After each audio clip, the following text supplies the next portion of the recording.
A little more like just put me out of my misery. Push me to the edge. Something. I'm gonna say the word and punch the wall again, okay? Punch a hole through that drywall. Well, he's just renting, so you know. It's on the No, way. No, at work. We've got the 2 new guys too. They're working the weekends, and he's like, you got to explain to them how the rakes work, and it's just like. This is a $10 bill. This is a $5 bill. Poor Andrew. Well, you know, it'll be done. And like one guy is asking, "Oh, can I skip my break and leave early when we're dealing with an event where it's like he schedules everyone in a way that like that way we leave when the event is basically it's scheduled a particular way, and then this guy's like, yeah, can I leave can I leave an hour earlier potentially when we're going to be at our busiest? And it's just like, but no. Andrew throws a D20 at their head. You can't leave. Oh man. Guys, what if you were a beaver just eating some wood and like 5 people with their phones that just started recording you? How would you feel? I'd eat their phone. If I could, I'd take over the world and then kick their brains in. Oh, you need to take over the world first, though? Yeah. You're a beaver, by the way. Yeah, of course. You fucking build a dam, you know? Shit. You build a big enough dam in the right spot, people will be coming to you. Not the world, motherfuckers. I'll build a dam to heaven so you can't get in. Actually, that's a pretty good... Hold on, that's a pretty good villain arc for a beaver. Hold on. What is that? There's that fucking guy. That's that, yeah, you're already doing that. I'll dam the world. And then flood all... Damn you. Well, there's that really famous... The Falling of the Damned is a really famous painting. Here's the thing. Just have that with beavers. Here's the thing. You build the dam, but then you also form an alliance with a bunch of gophers, and they like dig a new river, but you build your dam, but like to block the water. But then it's like, all right, you humans got to do what I say, or else I'm not gonna maintain my dam, and it's just gonna flood your city. You gotta new river might go for like fucking power playing them. I'll take over who the dam first. I'll have I play a certain video game. Refuse. Oh man. Okay. Do it, Adam. I need next to big bad is a beaver, okay? Lynn Breachers, they could take over the world if they wanted to. All they gotta do is just build dams. Build dams, dig new rivers. Dude, my doorway opens up. Damn. There's a dam there. You know, people just fucking take TNT to their fucking dams and just blow that shit maybe they have contingencies for that. Oh, they put like, you know how that entire county in Ohio is completely screwed over? Yes, the beavers hoarded a bunch of radioactive material. If you blow up this dam, it's going to leak. It's going to... Why is he like Bane? It's going to kill you all. It's going to be released into the air. Stinky gas in the air. Bad time for you, humans. You don't know my power, humans. I am but one beaver. Strike me down and a million more will rise up. I've become a martyr. There'll be dams as far as the eye can see. Okay, let's check out the D&D chat for all of this week's news. What the hell am I doing again? Scratching my eyes. Dungeon game. No item. Pathfinder. I hope you like having 5 different skills for things that could be falling into the athletics tree. Which, you know, you could be a good swimmer, but not a good climber, but, you know. I'm literally a frog. We need to go all the way back to 97, because we're on 98 right now. Why does my chat never load? Failsafe. Beaver failsafe. Alright, 97, we're starting with Dan. 97, Misery Loves Company and Wild Magic. Dauntless's journey to the capital brings Laszlo ever closer to the bread. Capitalized bread. That bread. Could be money. Magic that could be considered wild causes Laszlo to feel more stabbable. Oh, okay. I had an aneurysm reading that. You just horribly misspelled stable. I would And not call ins- Leslie stable and as a instilled him person. with a near immunity to radiant beings. Laszlo is now prepped for his TED Talk on the old meta of hoarding water, don't do it, followed by a meme image of Dauntless upon entering the Morgemoth estate. Look at this magic trick, speaks common. The whole courtyard of Morgemoths does the guys staring at you. If this was the GIF, you'd be blinking. But and then Sam Hyde throwing a hissy fit. This is TED Talk. They give him a TED Talk? Paradigm shift. They give him a TED Talk? You didn't know that? No. Oh, I don't keep up with Sam Hyde just because it's kind of like I honestly feel like he's some sort of like anomaly. 2070 What the fuck did he talk about? paradigm shift. Oh. You And guys why did he wear the yeah. fucking fake Spartan chest piece? You wanted That's to make very a much statement. Oh, he's even got the Greaves too. What the fuck? Alright. This next one is Alec. Varys used his scry ball one more time to check in on good old Tu Arak, who isn't any deader than he was the last time the League saw him. I'm so used to seeing League misread that I did this fucking double take, thinking that you spelled it wrong. I And then- almost capitalized the U just to emphasize it, but like I was gonna wait to see if Andrew corrected this week. What is the fucking what is that effect called? Like the Mandela effect? Mandela effect? Yeah. Well, the league's always spelt that way. Yeah.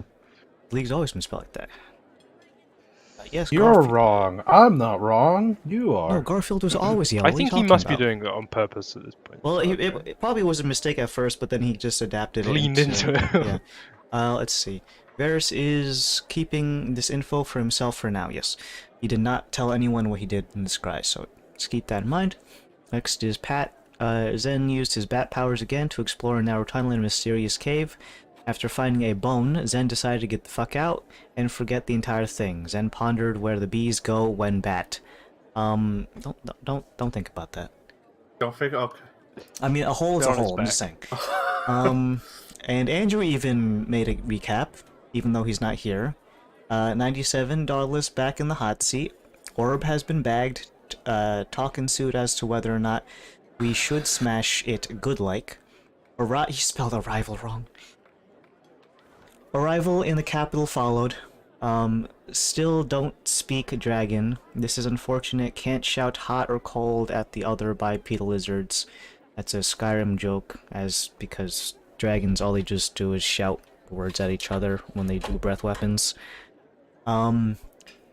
Paging Dr. Dwarf of Lesser Beard, we have a Drain Bramage on the premises. I cannot just go and study brain scrambling. I need a deem to be worthy to play God. My dad is Leek, so totally gonna kill me and junk. Also, if this is D6 worthy, can it be put towards something dumb and impulsive, like hands down the dumbest of the session option? And I told him no. Henry, last but not least, is after revealing a thesis and seeing a professional at work, we arrived at the capital. Not sure to whom you refer to as the professional. Leon the professional? Fucking Had this conversation. two rock professional. All right. 2 rocks, yes. And Oh, I should have put the That's- sniper gif with it. God damn it. Fuck. Fuck. I just thought about that. That would have been so good. Damn it. Well, sniping's a good job, mate. Professionals. Or whatever he fucking yeah. says. I'm not a Professionals. crazed Oh, gun. damn. I'm not a crazed gunman, Yeah. Dad. But one's a job and the other's mental sickness. Oh, he's seen me. Oh. Drops piss. when Valve had Soul, am I right? Yeah. When they made games. Aren't they gonna make an update? Aren't they gonna post an update for Team Fortress 2? Oh, they're just yoinking people's stuff from the workshop. Or are they like just downgrading it so it can run on any toaster? So it's just Oh like my god. That game So ran it- on like 360 though. It was did. a literal toaster. Alright, let's... There goes our Xbox sponsorship, Henry. Yeah, but you never said which Xbox. All of them. Xbox 360. Xbox turn off. Sorry, streamers. What the fuck is wrong I remember with when I these could do that. Oh, that was Yes, fun. yes. Alright, so we're gonna be splitting off this session into one half of the day because Dauntless's thing is going on separate from the party. Let's see. The 14th of June, the Hualong Clinic episode is around 2:30 p.m. That's probably about a couple hours after you guys are going to begin. I'm going to say we're basically beginning around noonish with your guys. You have not gone into the upper crust of this area. You are currently in the essentially suburban district here in Anupolis. With Dauntless away, and you guys didn't follow him to the Morjamoth estate. We weren't sure if we were allowed. We I decided, don't think let's we. not Yeah, I don't push think that. we are Let's allowed. not push that. Let's not find out either. Hi guys, it's me speaking in common. You accidentally sneeze on the marble staircase, and then you get Yeah. disintegrated by. I saw stairs and I knew bitches are rich that like stairs, and I don't want to go up them. So we're going to be doing something else that's not involving Dauntless, which of course, now that you're here in the city, at which point you are kinda, you know, doing things, we can do shopping, we can go investigate the riddle from the guy who told you about the black market on a very, very shady piece of paper. We could mingle with the locals. You could, buy property if they have any availability, and none of you have a decent amount of money. Bitch, we poor as fuck. I think most of us are, anyway. Don't look at Zen. I don't have a lot of Samir. Yeah, don't look at Zen. And Turok isn't here, so yeah. A lot of Grandcom money. Who rock? That's kind of why Zen had to Turok has a lot specialize- of money, yo. He probably doesn't. I went back to Need it. look at his money, and I'm just like, huh. My boy, I when think he you comes gave us a back. load of that all money. that. You gave us a load of that money. I think, or did some not. Of it. I gave Varys and Billy objects. I didn't give you guys money. You just kept all the money. Yes, sir. Turok is a selfish man. Prefers himself still. Gotta think about Doesn't number need to uno. eat, so he's not spending it on anything really. He's in the wilderness, so he still can't spend it. Well, you know what? He's, I pay a he's squirrel making to sure. cook me a meal. He's making sure that his squirrel is nice and healthy. That's his only friend for right now. What about the bird? Well, you know, if you think about it, he's taking money out of the economy so that inflation will actually go down. He's helping the world. Well, the I'll bird be is listening. actually, I think, with in the wagon with the schlagen. So technically, Thea has it. You got the stretchy hamster as well, right? Yes, Turok also has a stretchy hamster. Yes. Love that. Bro, he's fucking walking around with his best friends. He's playing Pokemon Like a right Doctor Doolittle. Yeah. now. Whenever he wants to feel some comfort, it stretches that shit. It's just like, He's still working his way up. He's grinding What's so his he can evolve one of his friends into a warg. So it's getting there. Gotta grind a little bit. Grind set. What are we doing? We're going to be placing you guys here in the middle of town, right after you broke away from Dauntless, as Just he down entered. the stairs from the bronze dragons. Yep, as he enters the Morjamoth estate. Technically speaking, you would have gone through actually the gatehouse to get into the upper crust, I just realized, because Yeah. you needed to get through there to get to the Morjamoth estate in the first place. So you have two different portions of the city they can go back and forth towards. You have the upper district that is full of all the wealthy nonsense, and then the lower district, which is where all the middle class and below live. Not saying that there's any particularly bad parts about this district, but, you know, if you just go towards the shady areas, User if you want to joined your buy some channel. sort of... hold on. Coffee calls. I'll be back. Is that a poop thing, or did I think coffee ready? That is a poop thing. Poop reference. Having just broken away from the Princess Hualong to take care of their business over in the Morjamoth estate, you guys have the whole time to be away from your employer, so to speak. In In that regard, Free what is the elf. first thing that you guys are going to want to do? There's plenty of lively activity here in the city, from shopping to events that would involve gambling. Gotcha. Alternatively, we you went past the can... magic shop, or there's other stores and such. There Have a are look. many other stores here, especially in the upper half. You have an alchemy shop that sells potions and ingredients. There's a magic shop that has kind of this really nice, almost like a mix between a flea market and a very fancy department store.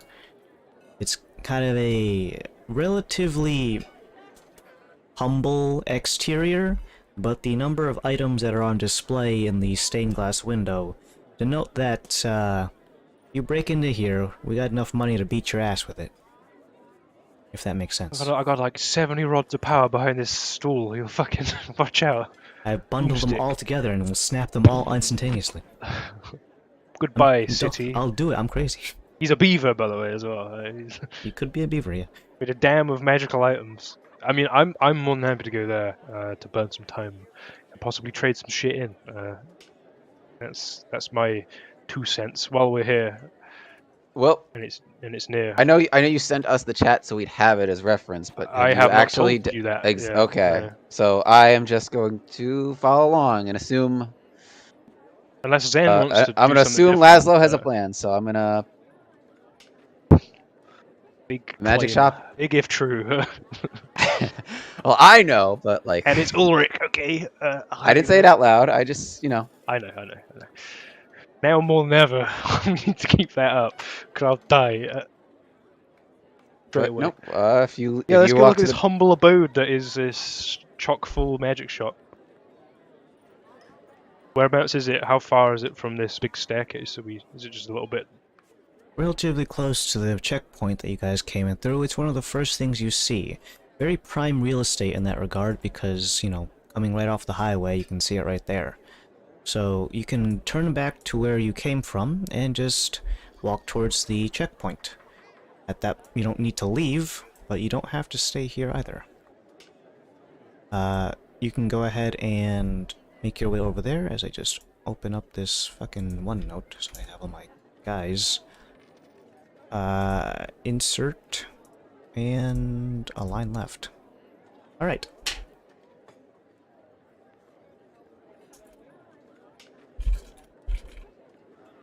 Primarily speaking, this magic shop is run by a man who sits behind the counter. He has a neat little name tag that reads as Igith on his name tag, and he has a series of what look to be little magical floating helpers. They are essentially kind of look like ghosts. They are just a torso up of a humanoid figure that is carrying things to and from. They have no facial features and kind of are spooky when you look at them for any long periods of time.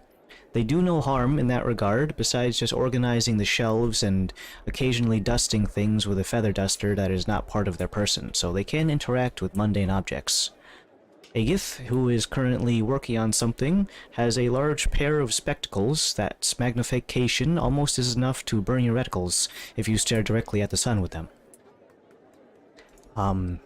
Those comically large bottle cap glasses, so to speak.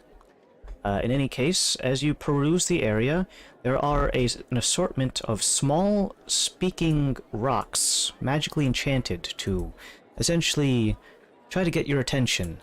They make either very loud beeping noises to either get your attention, or is a recording of presumably Igith trying to say what the product is, what they do, estimated price, and if you get too close to them, they'll speak up. If you get too far away, they'll cease speaking. Beep more.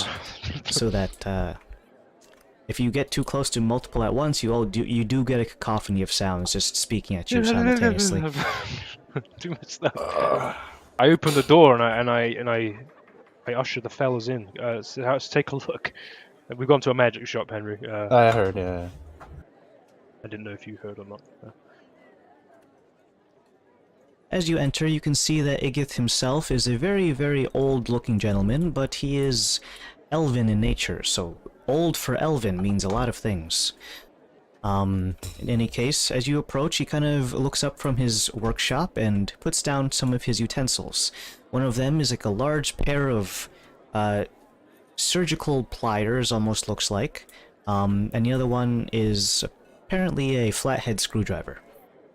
As he puts those down and kind of looks at you squinting through his bottle cap glasses, he kind of cricks his neck and prepares to give his spiel. Welcome, young folks. My name is Igith, proprietor of this here magic shop in Anupolis. Just, let me know if you need anything. I can appraise magical items as well.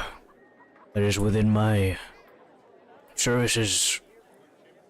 And if there's anything that you want me to demonstrate, we can do that too.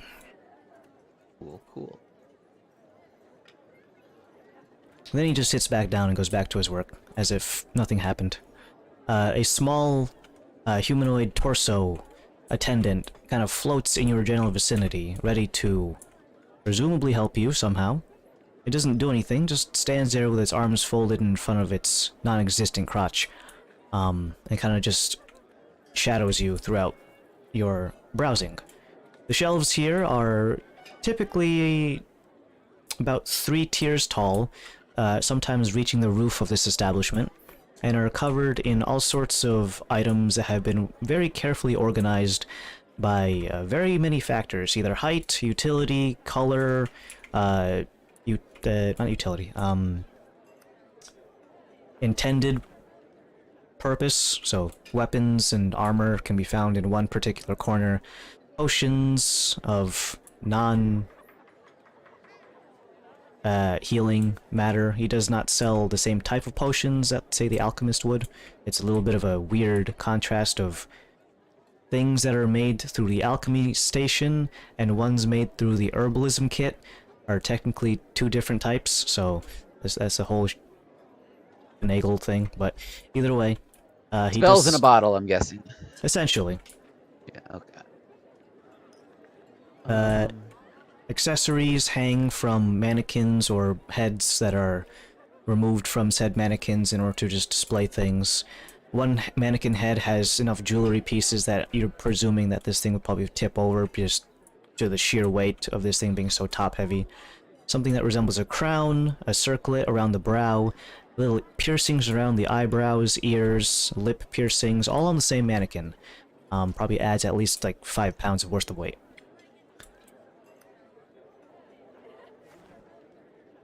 Are you folks looking for anything in particular? I can, narrow things down for you if you're overwhelmed. There's many, I would say a couple centuries worth of items in some regards. From all over the world. We got anything in particular we're looking for, boys, or just... I mean, I would, but, yeah. Indisposed right now. Oh, look, just have a look around. Not every day you get to hop into a store like this. Who wants to be the one to ask if we can look at the random junk? I mean, does Zen, is there anything you're looking for? Or could look for? No, not really. Not that I can think of at the moment. I will look for stuff. I'm not too sure yet, but I'm potentially looking to trade this helmet in for something. Ooh, fuck. If you still accept barters in this age. Depends on the condition of the item, what it does, etc., and what you're willing to buy. So, in that regard, what do you have there, boy?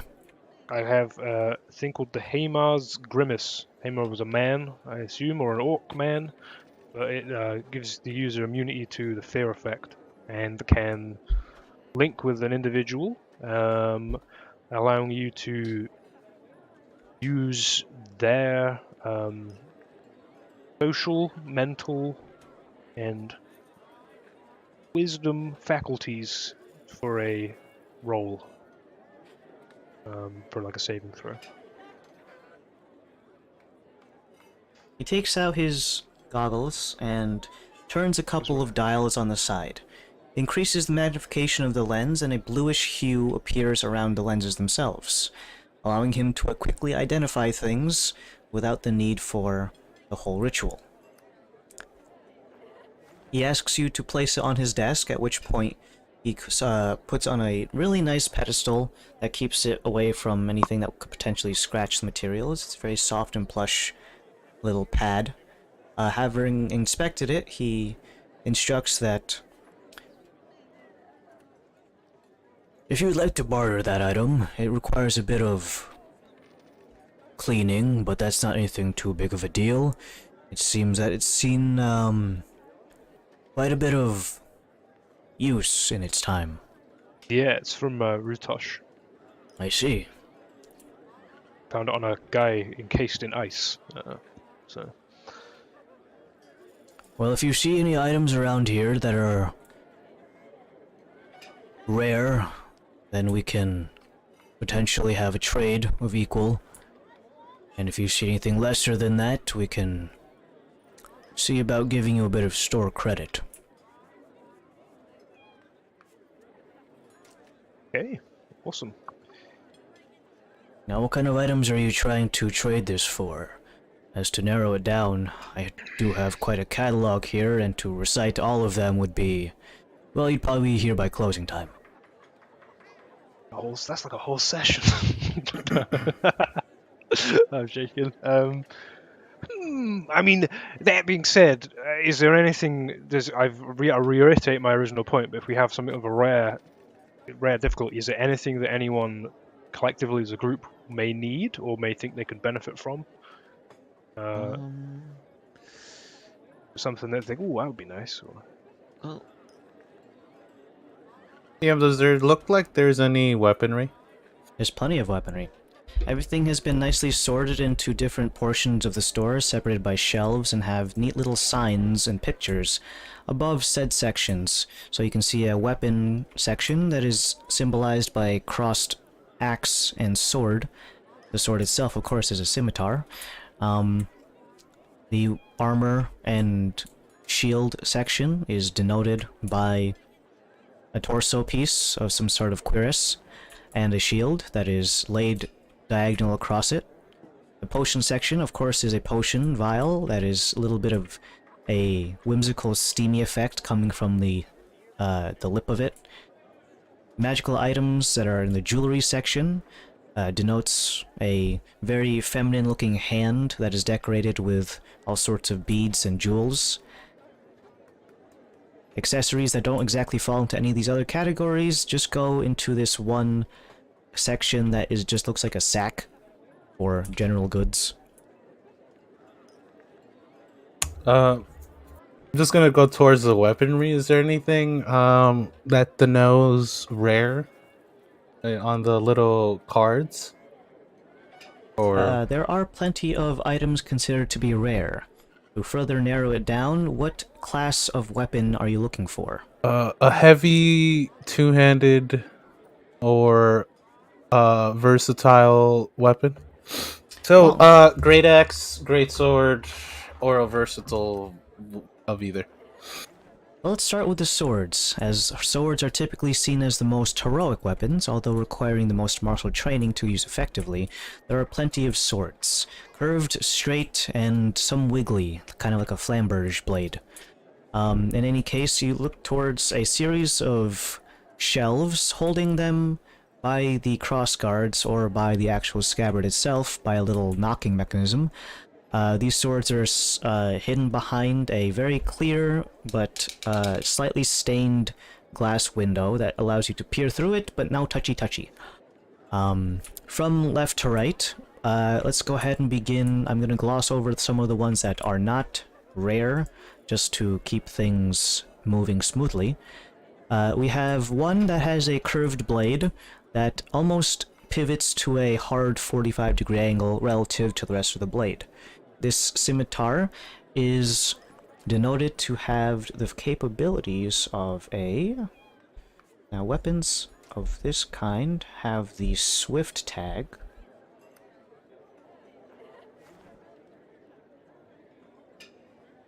And is a +2, I think.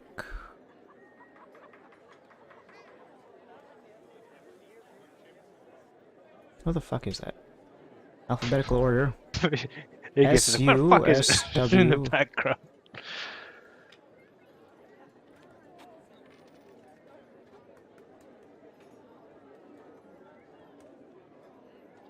Now let's Google it.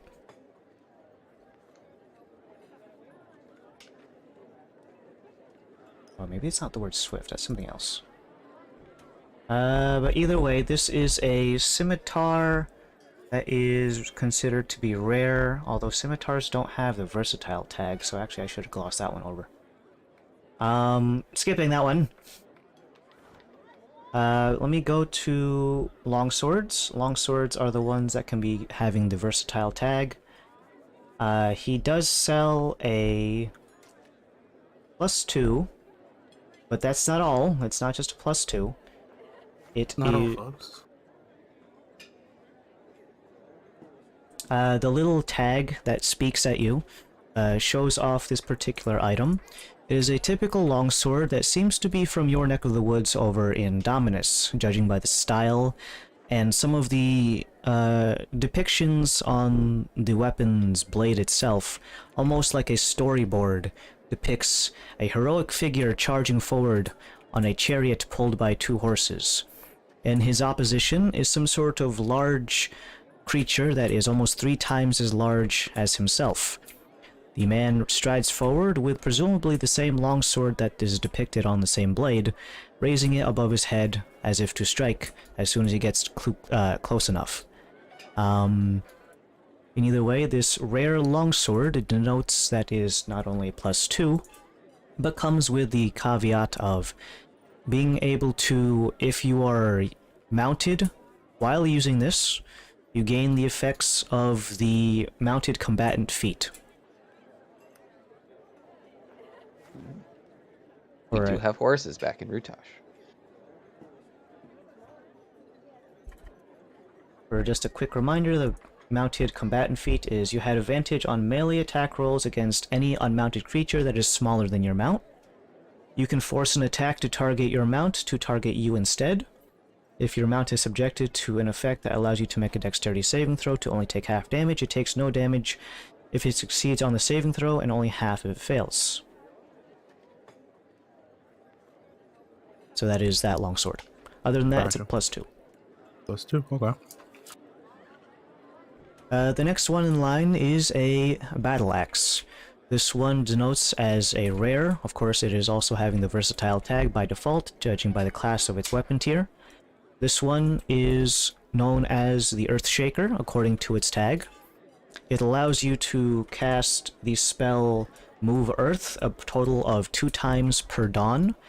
Other than that, it is also a +2 weapon, and anytime you strike a creature that is either a construct or an earth elemental or anything in that kind of tier, it deals an additional 2d8 damage. That is to constructs and any earth elementals.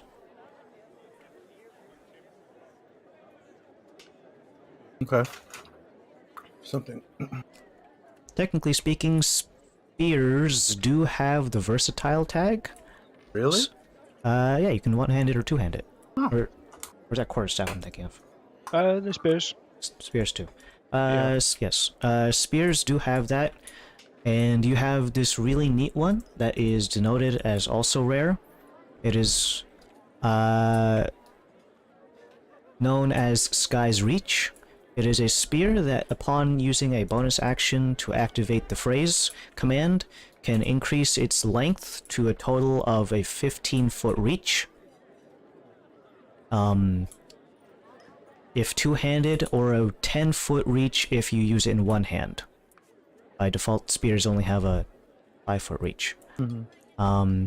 If you use this thing, it has 2 different effects depending on which mode it's in. The 10-foot reach for using it in one hand, you're allowed to If you've used your bonus action to extend the reach of this weapon in the same round, you may still use a bonus action only if it is used to make an extra attack. And all attacks with this deal an extra 1d4 force damage while in the 10-foot mode. While in the 15-foot mode, your attack speed is not attack speed. Your number of attacks per round is reduced to only being able to make one per round, but increases the damage on this weapon to be, by default, it changes to a 1d8. It turns into 4d8 piercing damage, and targets that are mounted must make a Constitution saving throw, Strength saving throw, or be knocked off of their mount when attacked by this weapon. They have disadvantage on the saving throw. Does it say a money tag or two for this one? I don't know, it says rare, but the money tag for that particular spear for Sky's Reach is considered to be in the range of 1 million. No, check my notebook. Fuck my items. Custom. I think I pinged you on Discord with this.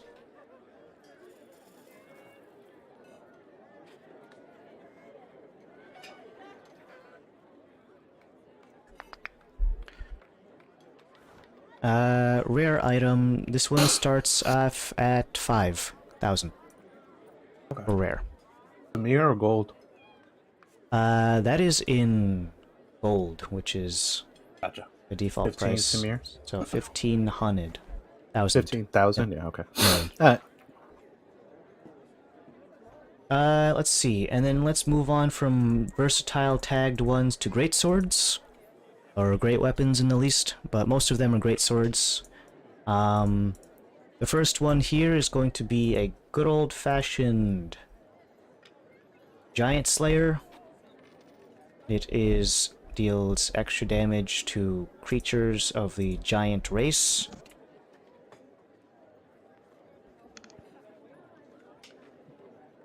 Typically speaking, that's usually comes in the form of an axe, but can be in swords.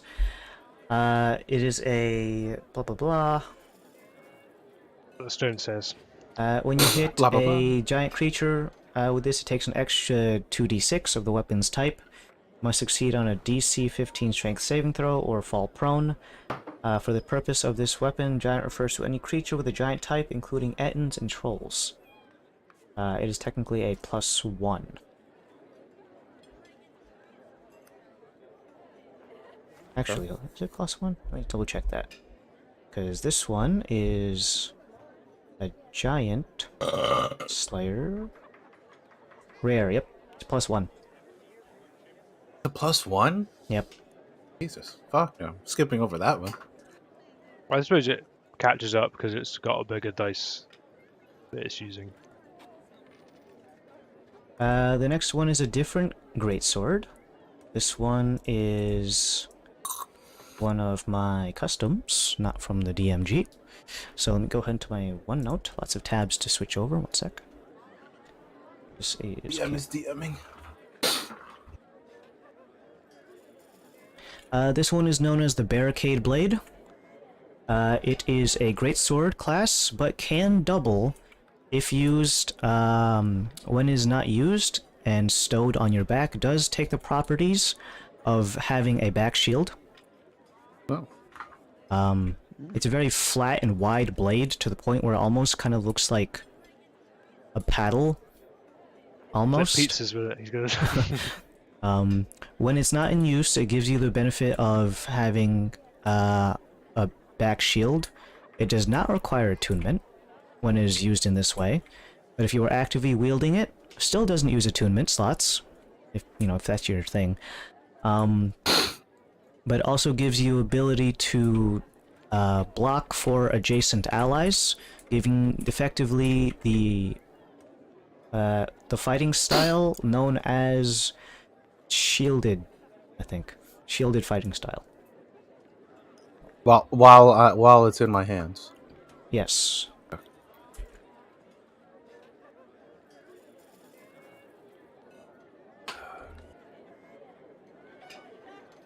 And by default, besides doing that, it is also a +2. That one sounds interesting. Is it the protection fighting style? I don't think Yes, it's a protection. shielded one. Yeah, yeah. Yeah, I got the word wrong. Yeah, I was looking at. Protection fighting style. When a creature you can see attacks a creature other than yourself within 5 feet, you can use your reaction to impose disadvantage on the attack roll. Must be wielding a shield, but not this one. That is the This barricade uses blade. my reaction though, right? Yes, that is the barricade blade. You also have That's the a trap. ability to cast Blade Barrier up to 2 times per dawn.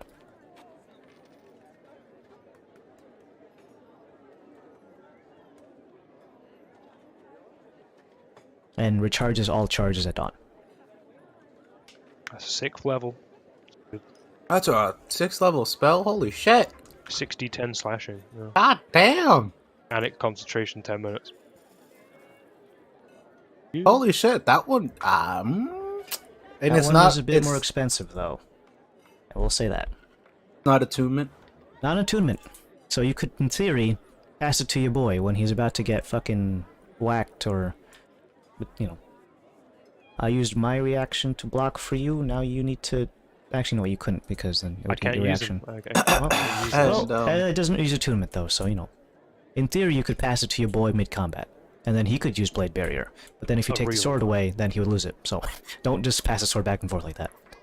Wait, can I cast Blade Barrier? The item Gives is you the casting ability it, to yeah. cast it. Yeah. Yep. So if you pass it to your buddy after casting Blade Barrier, it's gonna dissipate. Because it's concentration. That one's interesting. What's the price tag of that one? 30,000 gold. I mean, Probably Samir. on the high end of rare. Yeah. It is on the higher end of rare. It is 30k GP, which is 90k Samir. We have that. I mean, does anyone else? Is it like what? I know that Callus is looking around at stuff. I'm just looking around Now that we're looking through, because is I'm it- just window shopping. Because I'm just like, oh Yeah. man, if only I had money. You're a student. You're never gonna have money.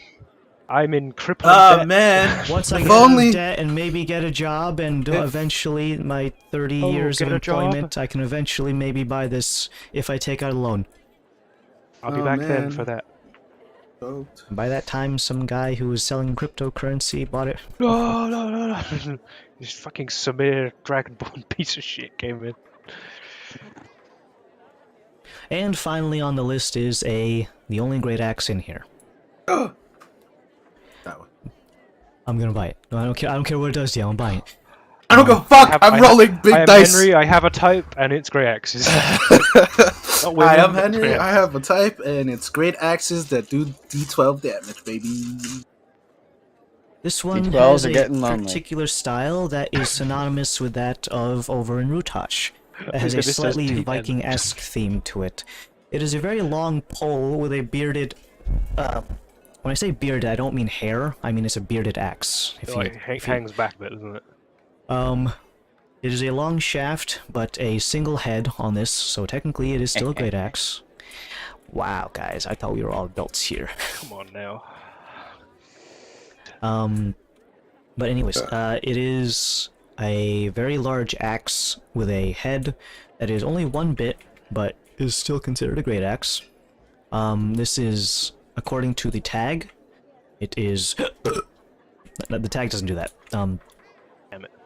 It is named after the wolf Garm, which is a very large underworldly creature in the Diversity in the creature. Viking, not Viking, Vickers, not Viking, the Vicar pantheon. Essentially, their underground equivalent. It's basically like Cerberus.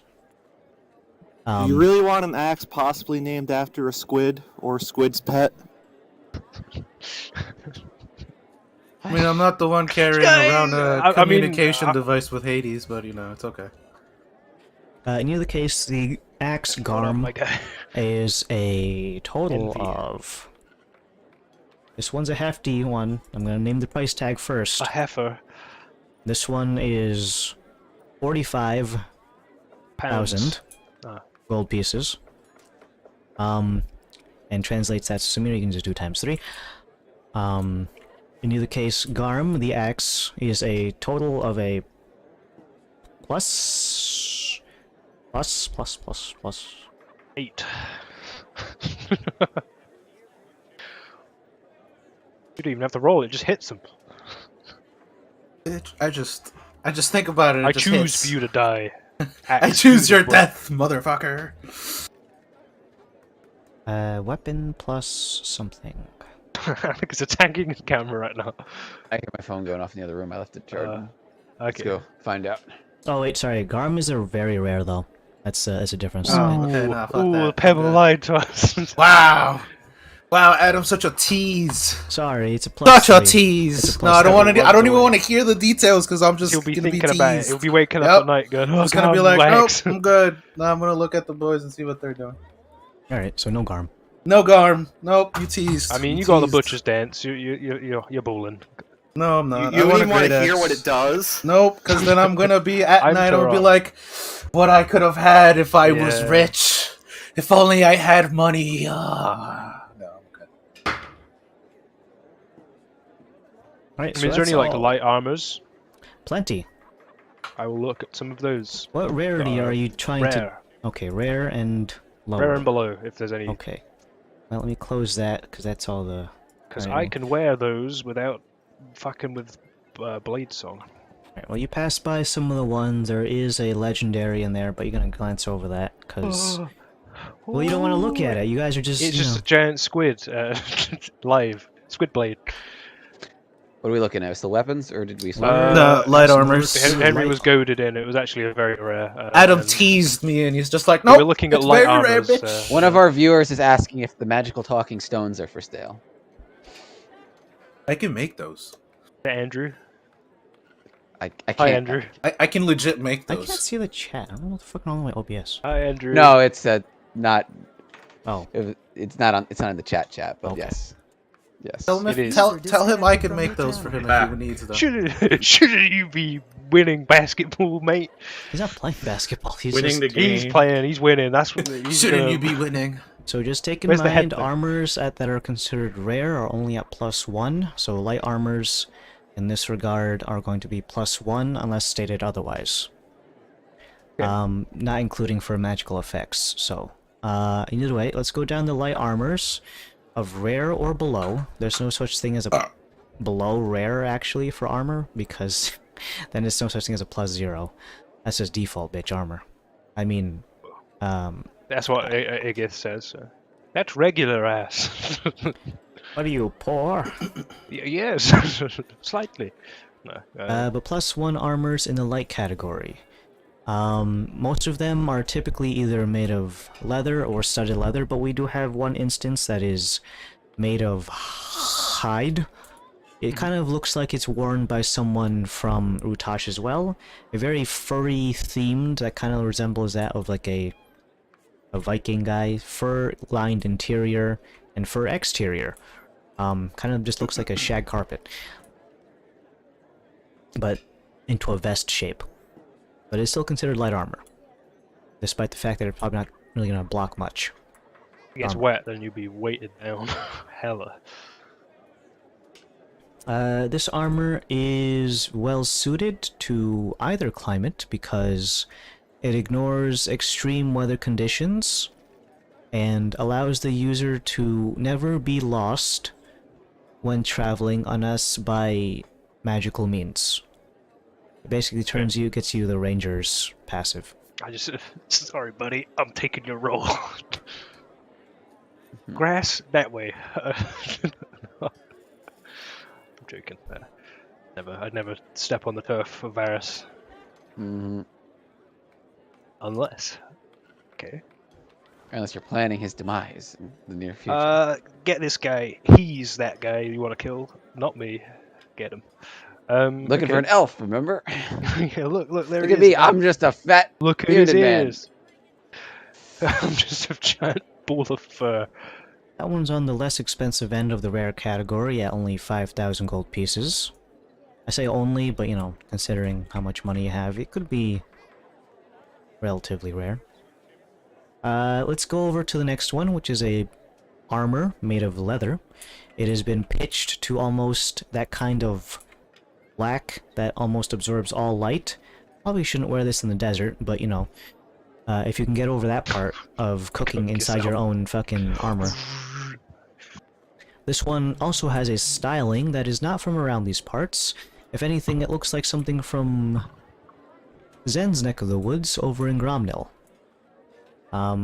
Although leather armor is not usually something that most warriors of the Gromnil warrior class would wear because it's fucking leather and they're dwarves, you'd imagine there'd be in thick leather plating. Pebblework, Yeah, sure. Metal plating, rather. This one is actually used by miners. I don't mean What about miners as in... adults? Yeah, Good for a child. It is made for miners, M-I-N-E-R-S. But it gives you, by default, it gives you tremor sense to a range of 20 feet. That is always active, does not need to be activated, and it just has that capability when wearing the armor. You also get a same 20-foot blind sense while wearing this, so tremor and blind sense. And you have resistant to bludgeoning damage. This is to reflect the fact that a rock might fall on your head while you're mining. I've been stalactites person. Oh no. No. Well, that's why we have these hard hats that give you piercing Ah, resistance. yes. I jest. But they're That's sold cool. separately. They are If If sold I lost my eyes, I'd be fine. 20 and feet. that's what that armor does. And we have the highest end of light armor, which is studded leather. How a few couple metal studs drilled into it really gives you that extra +1 AC. I don't know. I don't balance these things.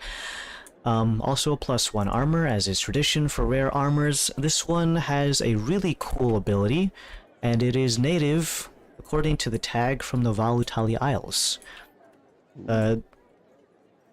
The passive of this depends entirely on the type of weapon you're using, or rather the damage type: blunt, piercing, or slashing. Let me go ahead and start with the slashing one because that's typically what most people see in their weapon categories. Whenever you deal slashing damage while wearing this armor, you can inflict a bleed on your target if they do not succeed on a DC 15 Constitution saving throw. Bleeds stack, but at the end of every turn, the creature can make a Constitution saving throw of the same quantity to end all bleeding effects, causing the staunching the flow of the blood. That does not mean that they're immune to further effects of bleeding, however, because you can reopen the wound. How much is a stack? Each stack is a D4, Okay. and stacks infinitely. Until they run out of blood. What if they don't have blood? They bleed. Creatures that are immune to this involve skeletons. Get his bone marrow. I won't name every Fine. single creature that is immune to bleed, Yeah. but you I can can kind of make the- assume Yeah. if it bleeds. I'll make it. If it's a giant rock monster, it's probably. Gonna bleed pebbles. In any case, that is for the slashing effect. If we go with the piercing effect, this one has a really neat one where it also divulges whether or not you're doing a piercing melee or piercing ranged.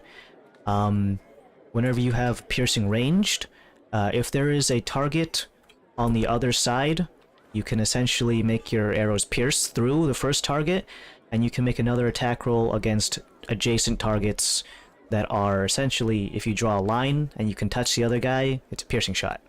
It can only pierce up to one extra, though, so it can't just make a whole row. Trick shots. And it can't hit a guy who's to the immediate left or right. It has to be a straight line. So if you can maneuver yourself around with enough... Line them up. Yeah, you could. Really good for long hallways.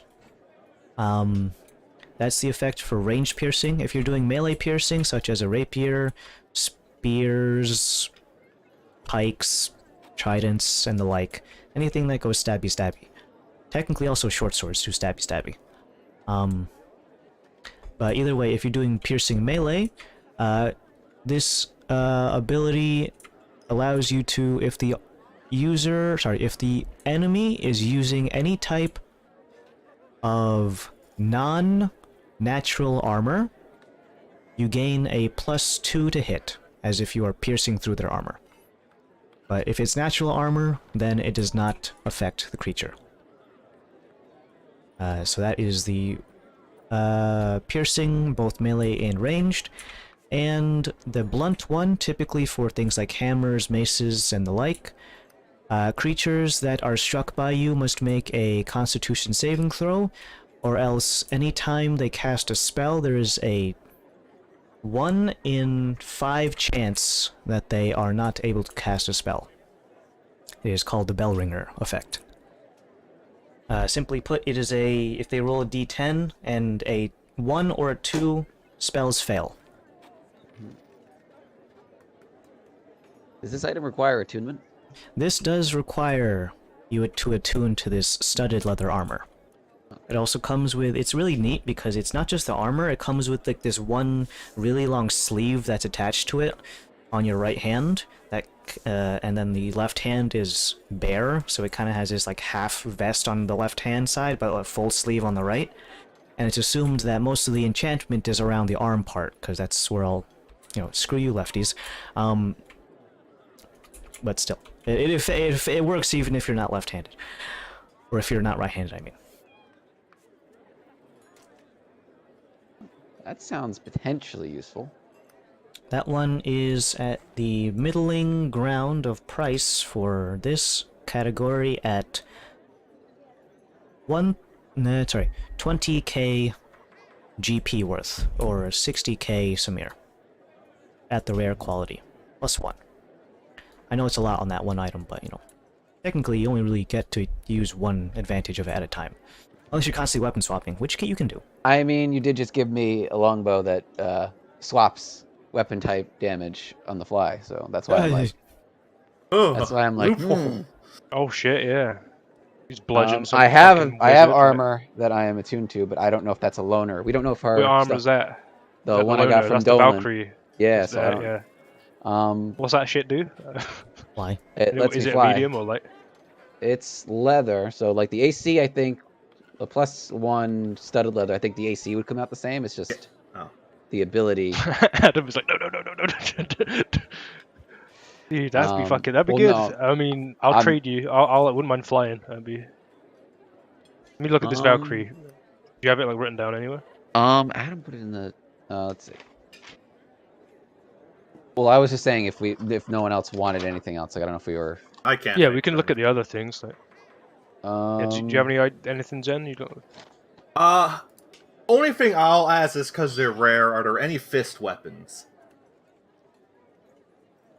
Yes. Do I think of it party composition? Anything to make Zen even more lethal in short bursts is like. Fist weapons are rare. I said actually have 60. 2 fist weapons. Ooh. One of them looks like a comically large pair of boxing gloves. Yeah. Are they And the other leather? one, yes, they are leather. And the they're other, metal. no, it's a comically large pair of boxing gloves, and the other one is a pair of brass knuckles. So which one do you want to look at first? This is comically large because we like wacky things here. We like to do things silly around here. Big boxing glove. It's full of bees. The honeycomb. This pair of boxing gloves is called the Professional. It is a brown pair of boxing gloves, not the big red ones that you see like in real life right now. It's like more those relatively tight leather ones that you would see like in old school boxing, the one where they hold their hands in the funny way in the fisticuffs. This one is anyone can attune to this, but honestly, obviously, you probably want to give it to someone who has increased damage with their unarmed strikes. But does not need to be attuned by any class in particular. So But it is attunement, though. It is attunement, yes. Okay. Let's see. This one has a really neat ability. Whenever you use an unarmed strike, you can burn one of the charges on this on this item. Has a total of 3 charges, and it 3 charges, and as soon as you burn one after making an unarmed strike, you automatically take the dodge action, regardless of whether or not you hit with the strike. This can be used one time per charge, and let's see. In terms of unarmed damage, increases damage dealt by unarmed by +2. Effectively, this is kind of a weird thing because it's technically not a +2 weapon, but it deals +2 damage, so it doesn't affect the actual hit score. Okay. So it's +2 unarmed damage.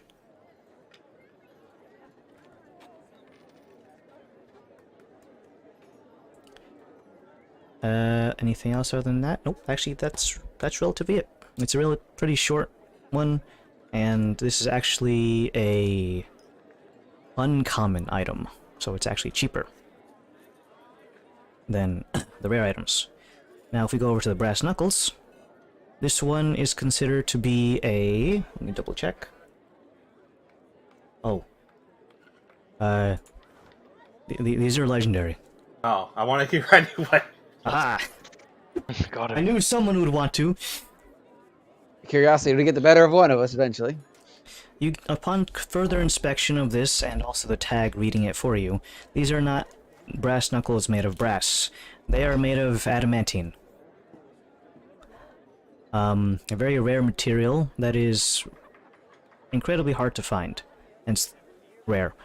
But has been made by an expert smith and an even more expert enchanter, working in tandem at the same time. Gives a little bit of a history on it in regards to the little speaking tag. These brass knuckles made of adamantine increases your critical range from 18 through 20. So that means anything from an 18, 19, or 20 results in a critical hit.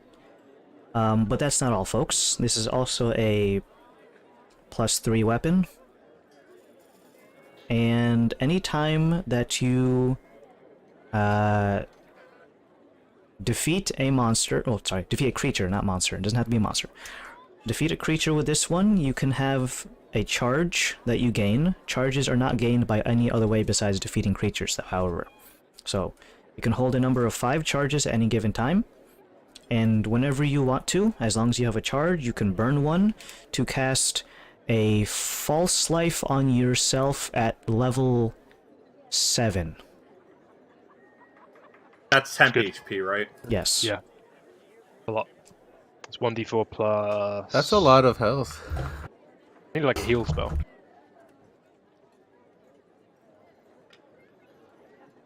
You still need to cast the spell normally, requiring somatic and verbal components, but yeah, you can have a level 7 false life on yourself as long as you burn a charge. And charges are only gained by killing someone.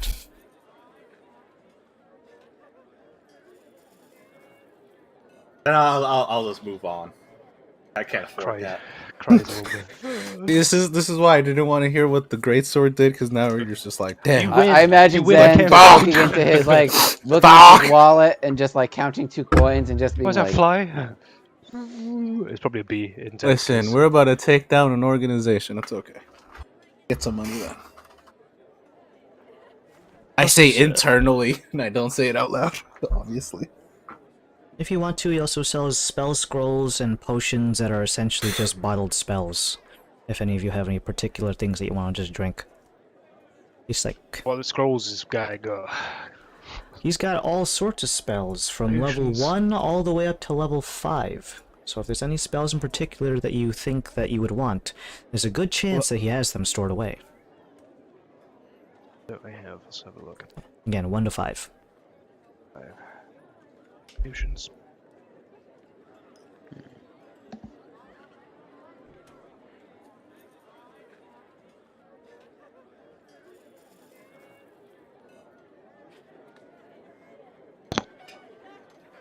Well, Dan's looking through that. is there anything else you guys want me to list off? I have magical items like cloaks that turn you into not bats. Rats. You know, it's a cloak of rat swarm. We're gonna get used to it. We got the new rat swarms here. We so have the technology. We can do it. Yeah. What are some of these like other objects? I think I'm good for spells currently. So, one of the tags reads as, we got this really nice one that makes it so that whenever you have a body of water that fits into or a section of liquid that fits into a 2 by 2 by 2 foot square, you can change the flavor to whatever you want. Whatever. Yes. You could. Yes, you could. And just You'd give have to it know to the flavor someone. of piss first. Checkmate. We have an umbrella Yep. that extends out, and once you unfurl it, has the effect of casting Lehman's tiny hut. Put you out of a job. I mean, Varus can do it as well. So. Put both of you out of a job. Can you do it? No, I can't do tiny hut. Oh, it's, okay. Alright. That was Billy, who's our secondary hut person. Yeah. We have this really nice one that appears to be a wooden box that's about 6 by 6 by 6 inches long in terms of dimension. It can be used to deploy what is essentially, instead of a portable hole, it's a portable shed. Please don't put extra dimensional things inside of there. Oh, the little shed. Little workman shed. Oh, I know. No. If you want to buy another folding boat, he does sell folding boats. Boat war. We'll put them together. Cat's about to blow up. Yeah. Boat. Boat on a boat. What else? Let me look at this one here. We have a really nice hat. Love a good hat. Love a good hat. It protects you from the sun by casting good. shade over your face. Wow. Oh, it's an actual. It's a hat. Actually, I just realized that's just the proprietor's hat that he has on a coat rack. That's just a regular hat. Dang. I'm liking this fire and cold resist and not being able to get lost. Oh, you're And also trading being a something. plot. Well, I'm just trying to think. I've also got the Ring of Polarizing Twins, which gives me fire or cold resistance, which I have to toggle to, whereas this gives me both. And I can also store fire and cold to deal 3d6 fire, 3d6 cold on a weapon attack when they're both filled. So I could trade that in instead for that. I don't know what the Ring of the Polarizing Twins is in rarity.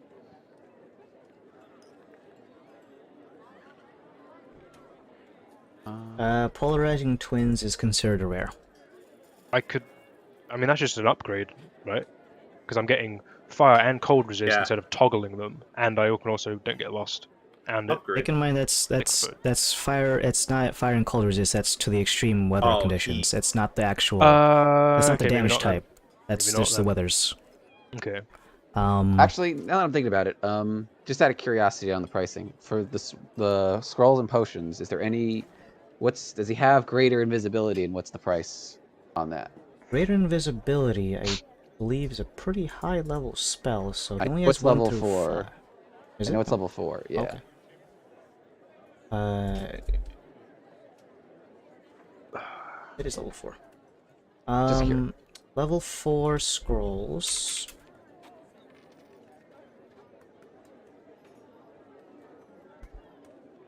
Dang, that's a big pigeon. Jesus fucking Christ. What? Whoa. Just a big pigeon out the window. It's like I saw a big pigeon yesterday. Like, fat Greater lad, he's invisibility big. is He's bigger. considered to be a rare scroll. So that is priced at 1,000 GP. 1,000. out of that pigeon. All right, I was just curious. Okay. Big. Oh, I he mean, I've also got sells a miniature 4K tree. if you want a KGP to get that, Alec. Well, here's the thing. Like, I was just curious about the pricing. Like, it's the thing You with the can scroll. learn those, right? Like, Greater invisibility? No, I can't. That's I think I don't have not my subclass. So, Mhm. so yeah, I was just curious about the price, but for one-time use, I don't know if we want to. I don't have 1,000 gold on me, and I don't know if it's worth it to like spool Tremor for. sense and blind sight, both 20 feet. And bludgeoning resistance. On a +2 armor. What do those big trees do that we were fighting? They are bludgeoning, typically. Oh, But with that construct weapon too. The trees were constructs. I remembered Yeah. that. They're also immune to fire. Mm-hmm. I'm just trying to think big picture here. Oh, he also sells a mini bonsai tree that every morning creates 1 mango. Mango and honey, mead, beer. Sugar overload. This is the after campaign plan. It's just Zen's brewery. Don't ask where it comes from, because I'll kill you. I'll stun you. Bonsai. How much It's is the just- bonsai tree? This miniature bonsai tree, this is effectively the mango itself is the effect of a good berry, but only makes 1 at a time, so... My mango. This one is a total of 200 gold pieces, or 600 samir. So the leather armor that gives you the studded leather armor that gives you the piercing thing. What was the one with the when you're using a melee weapon? Depends on the Lights. damage type. Okay, so if it's piercing, it allows you to add +2 to something wearing Artificial armor. Yeah. And the slashing one is the bleed. Yeah. And the bludgeoning one is the bell ringer for fuck you casters. Hmm. Mm-hmm. What was the pricing on the helmet that we'd hypothetically be trading in? That's another. The Hamar's Grimace. Yeah. It's a rare, but it's a bit dinged up, so not the price Okay. of it, but I don't know what the price would be though. So I'm fine with my armor now. I like the mobility it gives, Mhm. but like, yeah. So that, yeah, I'm not gonna push for that. I was just curious if. I like that armor that changes up, that has the different effect of the damage type, but like I said, Yeah. I would keep using what I'm using for now Gotcha. if we went with that. So Changes the flavor of the water. It doesn't change it from water. It just changes the flavor. Just the flavor. Dude, I'm so drunk. Oh yeah? I haven't drank alcohol in years. It weans Zen off of beer. I make him think he's drinking beer.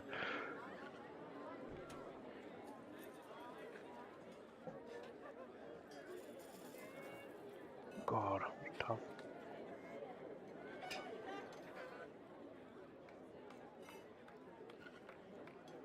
There's also a couple of items that are just +2s, or in the case of armor +1s that have no additional magical effects besides that. If you want to get something that's just, you know, generally good, if it's an upgrade or whether or not, it's up to you. something that's pretty basic. Yep. Basic +1s to armor or +2s to weapons are considered rare. +3 weapons are considered very rare. Yeah. And +2 armors are considered very rare as well, so... If you're trying to buy a rare, then you gotta keep it within that ballhouse. Ballhouse? Wheelhouse? I meant to say either Wheelhouse. ballpark or wheelhouse. Bullhouse. Ballhouse? Millhouse's long lost brother. Gonna look up what like blind sight does. Blind sight is your within the range you're aware of, and every creature within, invisible or not, I think. Anything that doesn't... any kind of sense that does not require sight. Hence the blind part. Tremor sense.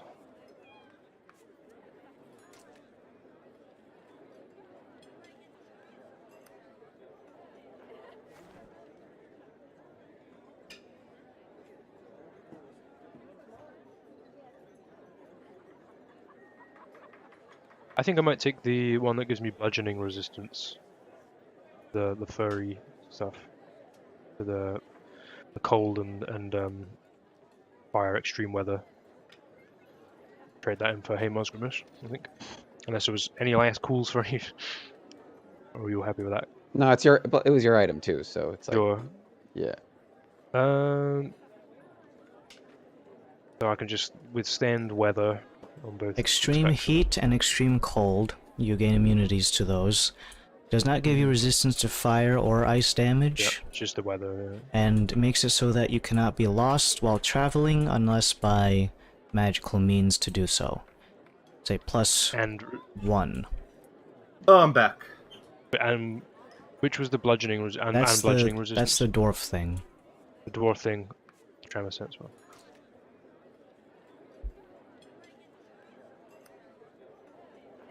Oh, man, this is so If you want to trade in Haymar's Grimace, you can do so for the weather one at an equal exchange rate due to the cost of repairing Haymar's Grimace. If you want to buy the dwarf one, you're going to need to fork over a little bit of Samir to cover the exchange differential, because the dwarf one is a bit more expensive than the fur one.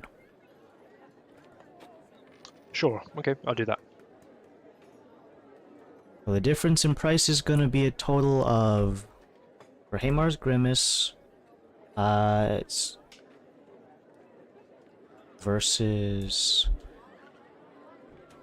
Dwarven minor gear, not minor as in people not of age. Just like a little crop top for Laszlo. Too small. The difference in price range is 1,500 Samir. Okay. Stop at I will the, need to exchange some gold at an exchange place. Would I be able to do that and expedite that? Yes, but the exchange rate here does kind of put a penalty on your tax rate. 5%. Say how much? So if it's 1,500 Samir difference, that would be base. To get exactly that amount would be 300. No, not 300 gold. 15. 3,000. 500 before the 5% reduction, so probably that and some change. So 500 gold Okay. plus whatever covers the. What is the difference? 5% of 500. Yeah. That's 25. That's 25. All right. Is it 525? Yeah, sounds about right. I'll do that. And then 525 gold in exchange for that amount of Samir plus Haymar's tax Grimace. and Yeah. Haymar's Grimace. To get this is studded leather, by the way, for the purpose of Okay. stats. Studded leather +1. Studded leather plus 1 with all the benefits of blind sense, tremor sense, bludgeoning damage resistance. And the bonsai tree was 200 Samir. Is Yes. 200 Samir. that right? No, sorry, wait, no, it's 200 gold or 600 Samir. Exchange rate, etc. So the exchange for that would be 210 gold. Sounds about right. I'll do that then.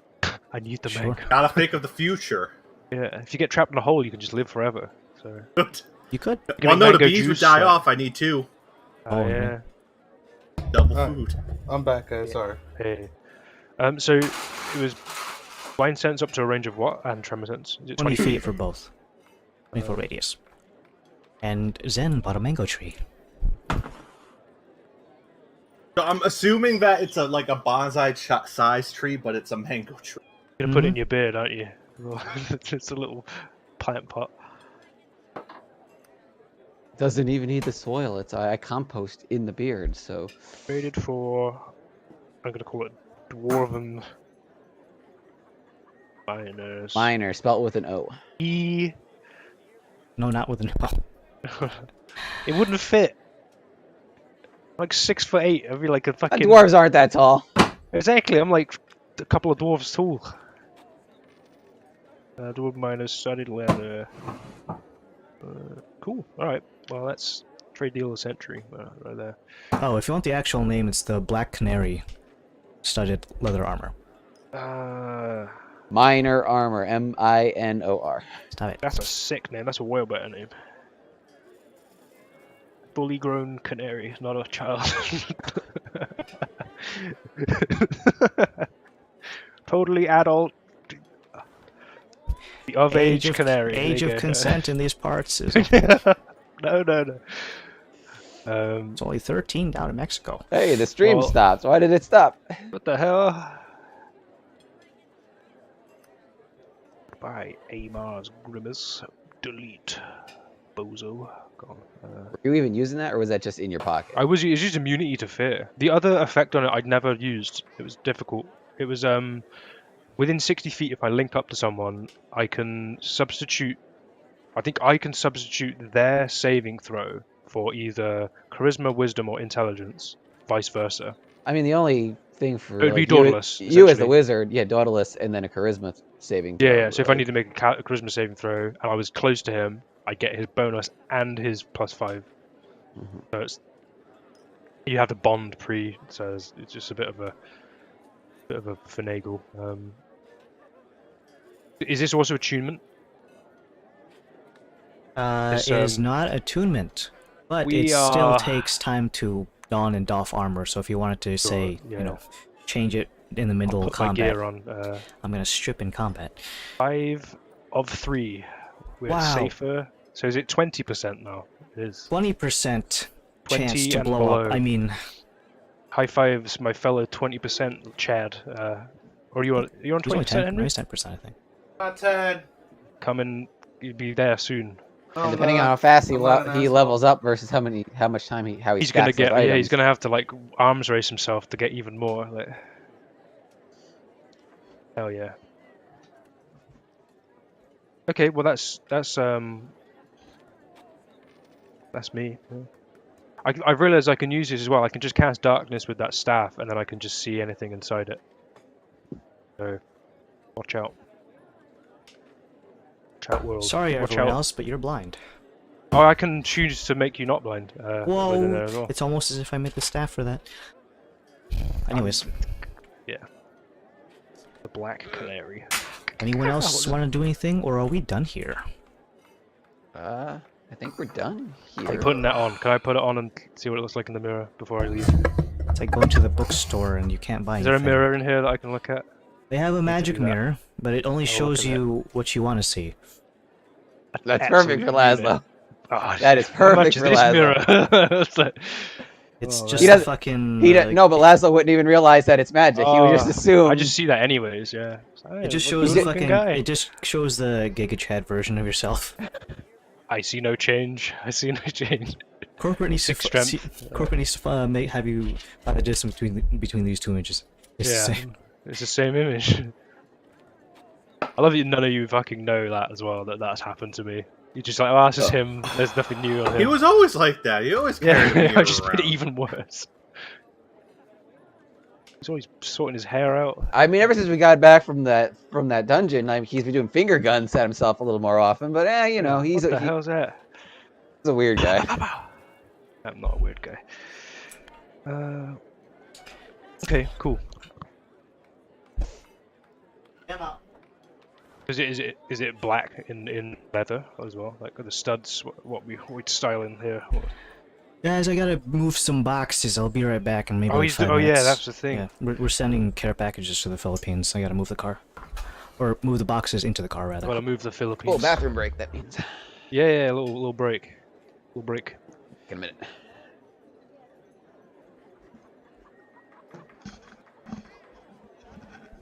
Can't believe you got mangoes.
What are you gonna do with that mango tree? I'm scared. Eat. Yeah, I've updated my in the league chat. I've updated what we got. 5 of 3. All right. Until we actually roll initiative or something, I'm actually gonna click out the Tailspire To because disguise even the struggle and journey of acquiring the desire. Only for you to realize you've wasted decades of your life on pointless achievements for the sake of the achievement itself. Recently, I've been looking at old. I don't think that's a waste. I think that's a waste only whenever you think it is. Like, if you don't think it's a waste for you to go and play video games and accomplish things in video games, then it's not a. User was moved out of your channel. I want to hear a story. User was moved to your channel. So if you do something that you're satisfied with and you enjoyed and you had fun doing it, then it mattered. But if you want to say that it had no ultimate effect, then that's just an endless fucking Russian nesting doll that leads to nihilism in the middle. Because nothing ever really matters, because entropy is going to kill everything in the universe. So what's the point of having this conversation? It's in the beauty is in the eye of the beholder, I think. Levels I played as a teenager, except I've been doing so from game-breaking perspectives, no clipping through the wall, exploring how everything was set up. Experiments completely shatter my nostalgia. I get a dissociative view of this fantasy as if I'm observing it for the first time, and I get to see it for what it really is, a toneless combination of programming and polygons. The game is revealing to me the horror which existed behind the pixel skin. I think this is stage 2. Like, I guess you would say, like, any level of enlightenment thing, and this is my assumption, in my opinion, is that stage 1 is just being taken back and, you know, being a complete slave to consumerism and being able to do these things as, you know, oh, wow, this is so special, it's so cool, I'm so special for having it, I'm so special for doing it. And then, like, the second level is being able to see the man behind the machine and all the pieces that come together and seeing how it's not as special as it used to be, and it's actually not this magic thing, it was just programmed for you to win. And then I think the next stage of that is being able to appreciate it anyway. Being able to appreciate what you get out of it, because it's got nothing to do really with what the game does, it's what the game does for you, and what you do in the game. Is to be able to see something that is not complete and not perfect and still acknowledge that it was special to you, and it is special to you, and nothing's going to ever take that away. That's what I think. It's all lifeless data, and anything that was fascinating in the game was Don't like Bumblebee now that he can't speak, he has to use clips to communicate. Hey man. Usually he mutes, so maybe he forgot to mute, and that's why. Okay. Let's listen to that one again.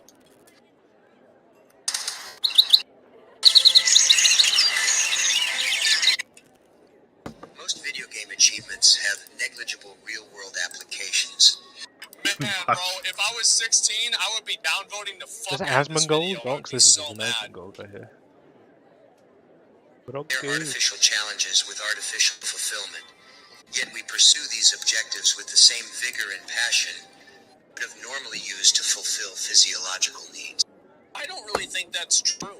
I think that a lot of people don't have the tools do you know that? Do you know the Asmongold guy? A lot of people who, apparently he'd never had fruit as they before. get older, they stop playing as many video He'd never had games fruit in his life, and so people on stream with him did like a fruit tasting, like a tier list, and he was just like saying some fucking, like he was an alien. He's like, oh, why don't people peel grapes? 60 star in a certain amount of time. And like, I hate the skin. That with he like never had an apple before. It's really weird. For their job, or having a sense of fulfillment for, like, people were saying, how did he not have scurvy or something? Because he just not had vitamin C. Used for young kids and young guys, especially. Like, if you're a 16-year-old guy, you're a fucking loser. You have probably no skills that anybody gives a fuck about. You're probably stupid, and it's not going to change anytime soon. And nobody takes you seriously. Nobody wants to hear what you have to say. And you know what? Whenever you're fucking 40, you're going to probably think, you know what? They were right. But the truth is that those guys that are 16 still want to have an environment where they can feel like they are accomplishing something. And in the world that we live in now, there aren't wars that you have to go out and fight in. There aren't these, fucking eternal conflicts of battle and glory that people always die in. So people resort to having these fake That's ones like called World video War games III, right? because it can simulate that type of feeling. I don't think that's fundamentally a bad thing. Who the hell is But I watching think Asmongold? any amount of any of this is always a bad thing whenever it's used to an extreme. Welcome So back, whenever gamer. people can We only listen to play Gronk. video We games, listen to Gronk, they why are you only listening get to that Asmongold? fulfillment out of video games. That's what an issue is. I don't think he Okay. knows Okay. that he's plugged in. Gronk. Oh, sorry. User was moved out of your channel. Fuck. User was moved to your channel. Sorry about that. I had my headset off. Alright, mate. We were listening. It's good. That was Asmongold? Asmongold. Yeah. We were trying to figure out if it was him or not. Sorry for interrupting D&D. Oh, How- we were on fine. break. We were in a break. I was moving boxes. Somewhere in the Did you Philippines, say they're of the getting a new. Philippines? Yeah, someone's getting a TV. Hopefully, it doesn't get Oh. fucked up on the shipment. Okay. Items taken care of. You guys can leave the store, I guess. I mean, you don't have to leave until closing I'm time, but staying in here forever. Hey, Bears, did you get that armor? No, I didn't end up getting. We Nice. you always come back. Yeah, like I said, I like what I have. The only reason I was even thinking about it was because like I don't know if the stuff we got from Dolan is a loaner or not. So like I was like, I think it Yeah, is. It was a everything that I contingency. fucking have is a loner. It's great. Cries in Professor to be. Think of the money. well, don't worry. Once we get that professor position, Yeah. Oh Yeah, yeah, the I'm salary gonna be will kick rolling in. Still there, Oh, mate. If it's after I still- save the fucking world, If it's a yay! functioning uni, like Oh maybe get yay! wagey. clean it up, Jenny. Oh. Alright, Nah, I got the Black Canary, dude. So put that shit on. okay, so if we're done here at our good friend, Igith. yep, Megath. yeah, that's his. That's his name. I Alright, wrote so it down. if we're good here at Igith's Magic Shop, Shop. what's the next destination for the League? Minus Dauntless. Because, you know, he's the face of this operation. You totally break in and see what this is doing. Let's just burn the city down. Burn it down. Solve all the issues. Don't worry, the Dragonborn are resistant to fire. They'll be fine. They've got all that money. Dauntless, they're immune. Won't they still suffocate from the smoke? You don't have to tell. Let Dauntless I have have it. to find out. Let Dauntless have his, his delusion. He is immune, okay. It's very immune in hell, but I don't want to mention that. Just that. We're trying to forget that happened. Hell, who even is that? Well, there was a potion store. If anyone wanted to buy any potions as well. Good on the money spending front. Sure, okay. I think if everyone it's- wants to save up for those nice axe. Yeah, the whole life's worth money of axe. We could find a nice little park with like a secluded area just to discuss some things possibly. Okay. If that's a doable thing within this nicer district. There's a little like bench or a nice little gardened area where we could put little mini Somewhere to oasis. escape. Oh, that Yeah, is a just like big quiet, fucking a pigeon. relatively quiet spot where I can, candidly, to a degree, but to seek that place out. You find a park bench. A miniature oasis, about the size of like 3 kiddie pools. Very miniature oasis. Surrounded by only about 4 different benches in a circular motion around it. Number of plants have been gardened around here, have been well tended to, and are currently in a blooming state. Other people around here look like they're richer than you. That's all I gotta say. They are. Punch that guy in the face. We take all our magic items and add them up. I'm sure we're richer than them. Right. Non-liquid assets aside, but let's go ahead and see about what the next issue is. You guys can put on your new items if you have any. In the case of Zen, You have to hold it. I'd not advise turning it upside down. Oh. All the dirt will fall out. I don't. If I remember correctly, the time to don and doff light armor is only a minute. I would have put it on in the store before leaving, looking in that mirror. You change in the middle of the store. I No have shame. an underlayer of clothing. You're naked all the time. This is Morrowind, and you could actually wear clothing under your armor. That is revolutionary. It is. Like, imagine if you could do that in Skyrim 2. Skyrim 2. Not Elder Scrolls 6, Skyrim 2. Oh. I would like to see, besides the fact that you guys sit down here at this bench, what avenues you're going to follow up on. Maybe you're going to break into the Morgemoth estate and probably get someone in trouble, at the minimum. We're friends of daughters. We're friends of daughters. Ooh! Well, Princess. Oh, you said that in common. Time to die. Ah. Well, Well, no, now we learned we can't even speak to we weren't allowed. We weren't allowed to speak dragon either. We're just Even not if allowed you to. speak, you die. Well, if you speak out of turn and it's not in dragon, that's a double offense. Where is the winning? There is none.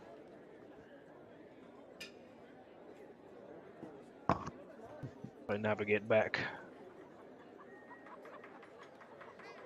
All right. A nice pond of water. Leads nicely into a conversation and a history lesson I would like to bestow upon you fellas. Water, as you see in front of us. I assume we're all on this. Can we all fit on a bench, or has it got to sprawl out? It's a 3-man bench, and it's even Okay, got those dividers on it for those people who like I'll be standing discriminate anyways. I won't against the stand in the homeless pool, people but to, I'll be pointing towards it. There once was a man from Nantucket. named Acalato, named Steve Jobs, and he likes water a lot. And some asshole, I will use this water skin as and I put it down next to it. This was a man called Hatal, and he really wanted to poison that water for some reason and sacrifice the people that drank it to demons. And Acalato was having none of it, and he fucking killed him. He killed, and then I knock over the water skin. And people saw this and were like, fucking hell, this guy's fucking hardcore. He's going to be the patron saint of drinking water. And anyone trying to lock shit up and own it all are bad. So he's also the patron of the free market on this grand continent. And yeah, that's who that guy is. I seem to think it was probably he was a sultan of this city, and he was trying to wall off the Sea of Embrace. But yeah, he was trying to build a wall essentially, and it didn't work out very well for him because Acolyte just went into his house and fucking killed him. So that's a little bit of a history about that guy. And then there's another figure quite prominent in the Sanctus world, and his name is the Bard, and it's not Billy. Before you say, he was a traveling preacher of the Sandstrider religion, and yeah, well we know about that. You know, what if he's preaching some fucking hot shit? He essentially went around converting people to the religion, spouting about like, oh, this is the sun is of Ra, and this is water is this, and etc. etc. And he was pretty good at doing it. And it evolved eventually into a very, very large group of people following him that tended to be of poorer inclination. And he just went all around Sanctus, preaching the good word of the Sandstrider religion. I just followed him for a good old time. Eventually, these two figures met in a market square in this very city, where one of them purchasing bread, or maybe they were both purchasing bread. The specifics on that are to be disputed. They had like a bit of a Bread, huh? Yeah, had a bit of a conversation together. They were chatting about, oh yeah, it's a good thing you punched that guy. You know, water's good, and that everyone should. That's why like water is for all here, and there was a big there's a big sort of drought for a time, and yeah, water's quite an important place in the desert, as you'd imagine, as you've probably known. Mhm. And essentially they agreed on like the gods part of it, everything being sort of a part of them and representative of them. And then eventually something someone's whispered in this bard's ear, and then all of a sudden, all of the following, the guy went off into the desert. The bard was like, "I'm out." He went into the desert to never be seen again, and dispersed the following entirely. No one knows to this day what was whispered, but yeah, that's a little bit of a history lesson for you. Cultural History. catch-up. This happened. This isn't a happened, folktale. yeah. This is. I was alive when the water stuff was going on. But yeah, this is like he's a cultural anti-hero. This Acolyte guy, and pretty cool. But yeah. And Stop what the is guy. the point of that Thank you. story? Pardon? What's the point of the story? Oh, and I Or use my the relevance. message spell to Zen. This is I was told a phrase by my cat friend, and I needed to speak Acolato in the bard's ear. Is Let's the go over phrase. at Krios. I'm like, he can fuck. Oh no, the Navarre estate man. Oh yes. I say in my head to Zen, and then I relay that phrase is what I was told by this individual that I had a meeting with to say that phrase somewhere, and I put two and two together with my knowledge of living through that shit and hearing it over time to leading us here. So obviously, the less you knew along the way, the better. But now that we're here, we may be able to start thinking about what that means and what that could lead to. I look at Varys while Ulrich is messaging Zen. You know, I always love the planning phase of our plans. It's just always so informative. Yep, it's always fun. Always a good time. Almost like it's in a document. So, our friends in Rutash, you don't think they were hired then, maybe? Is that what Well, we're... I think they were definitely hired due to the nature of the individual that was targeted. Because you look at it like this, what that figure was doing is they were standing completely against the morals and the intent of this Acolato figure, going against the free market and trying to monopolize something. Think of it like that. I was directly aiding the Sultan in this example. So, yeah, if you look at it like that. Do you share the whole? Do you share the whole Acolato with the rest of us? I relay that or? phrase to you lot, yeah, but Okay. and I sort of said preface it with this is obviously don't say it. So when are we going to? Are we gonna enjoy the nightlife and do that, or are we just gonna go? How are we gonna do it? I don't know. I How are think you we need gonna to do get it? a lay of the land first. We need to find this hypothetical ear. So I think what we're looking for first. Don't know. But what did he speak? I mean, don't say these things. Never say that phrase out loud. That's like the one rule here, because I think it's like I was given it on a piece of paper and I was told to burn the paper immediately. So just be very, very. Yeah, I agree with you though. All right. Well, what do we know about? Well, none of us have ever been here before. That's the thing. We're in a middle district, and there's obviously a higher district, which is like the Mordramoth district, and there is the place we started to come into, which is like the market and the general populace. Well, you have to speak it to a certain person, right? To a bard. Are we looking for? I don't think it means literal bard? literally. I don't think it's, but not necessarily literal. Like any? Or I is don't it think it's just a necessarily specific literal. one? No, all I was given was that phrase. There's nothing. So. Well, are there any significant? We should just, you know. All right. So see what happens in the nightlife and see if we can find any interesting. Well, here's another standing out people. This the secondary, the bard in the tale you told, he was. Yes, I'm saying that's quite a unique, considering the knowledge that we know. But he was a devout religious follower. He was a preacher, but he was of followed the by Sandstrider religion. Yeah. followers are mostly middle and lower class. Is that? Yes. Am I okay? Yeah. Is there Un- any? Until something was whispered into his ear, and then he just Yeah, disbanded. by Akalato, and then they dispersed That's and fled why into the I'm desert. on the fence here, because my first instinct for the first part of that story is there like Mhm. a monument or an institution of significant religious significance around here that maybe pertains to this folk hero. Well, if you think of it, But this like person who was first, targeted recently, what they were possibly targeted for, it makes sense that if something fled away from that place and someone stayed, it may be that side of things that. Well, what happens if he was just whispered the truth about the Yeah, higher could beings? be. Yeah. the truth. Did this Akalato know the truth? Maybe. Well, Real after it truth. was whispered to Assume his ear, so, probably. yeah, based on that story. He did the whispering. That's why I'm. Yes. No, okay, That's- so yeah, explain. Hold on. So that's what it says in the phrase. Speak Akalato in the bard's ear. So something So was a spoken into the bard- bard's ear. so Not necessarily a and bard. This figure called the bard. and I Who was a and I preacher. point to you and to my head, and so you can do the thing. Yep.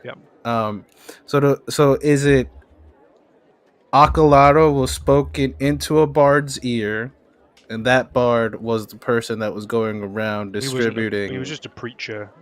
Yeah, called the preacher bard, of Sanctus, Yeah. and then something got whispered into his ear, Mhm. disbanding the whole by preacher. Akalato, and By then Akalato. then the bard fled and dispersed the following and disappeared into the desert.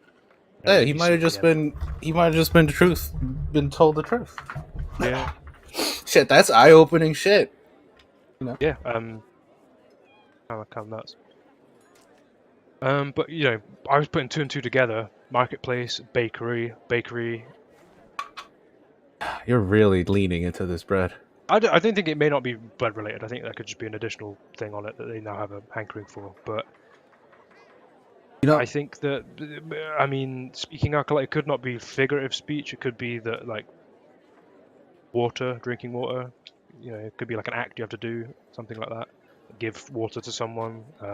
How many oases are in the capital, Neo?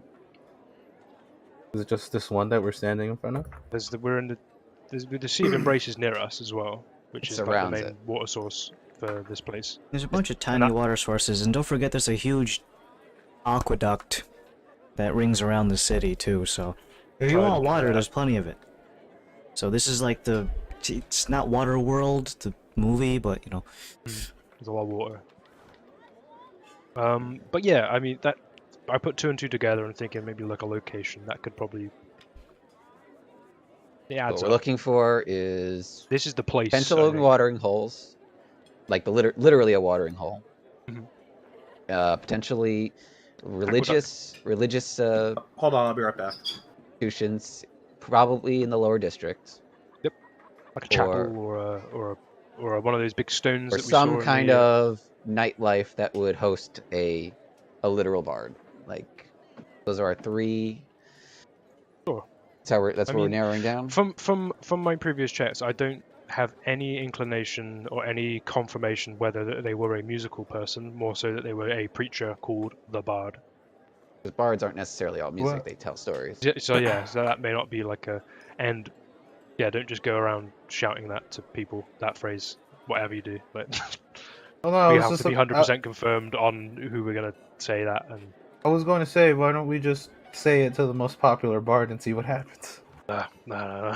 We've got a very big air of caution on this, I think, because a lot of I say this in my head too. A lot of the market is they will find you, and if you're reputable in the wrong ways, like if you're bad and you've done bad stuff, then you are of like, hey, you're good stuff. You don't actively seek it out.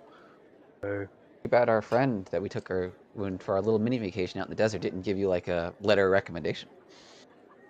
Well, you can put two and two together. What's a bad trade in this city?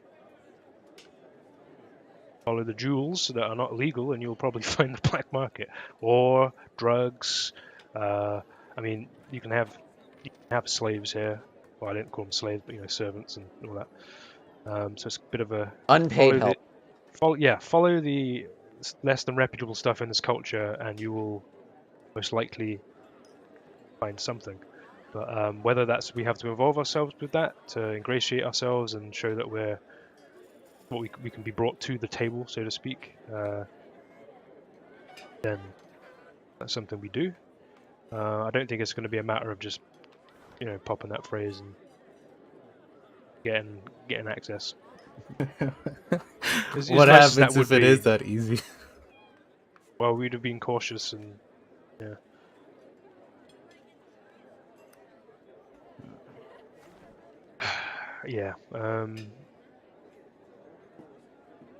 Yeah, just my one rule: just don't ever say that phrase.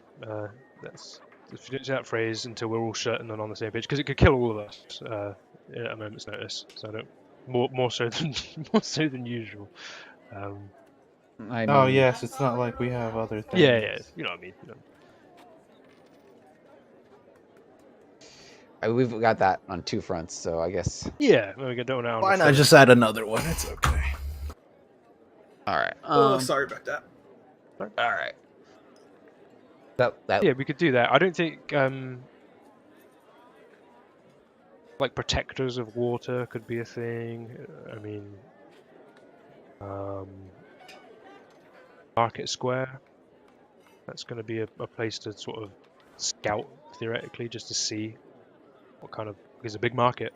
I mean, Perfume Man's there. That can be our way to be like A to B. We're going to go see Perfume Man. But while we're doing that, we can also, case the joint, see if there's any like weird fountains or other oases or certain.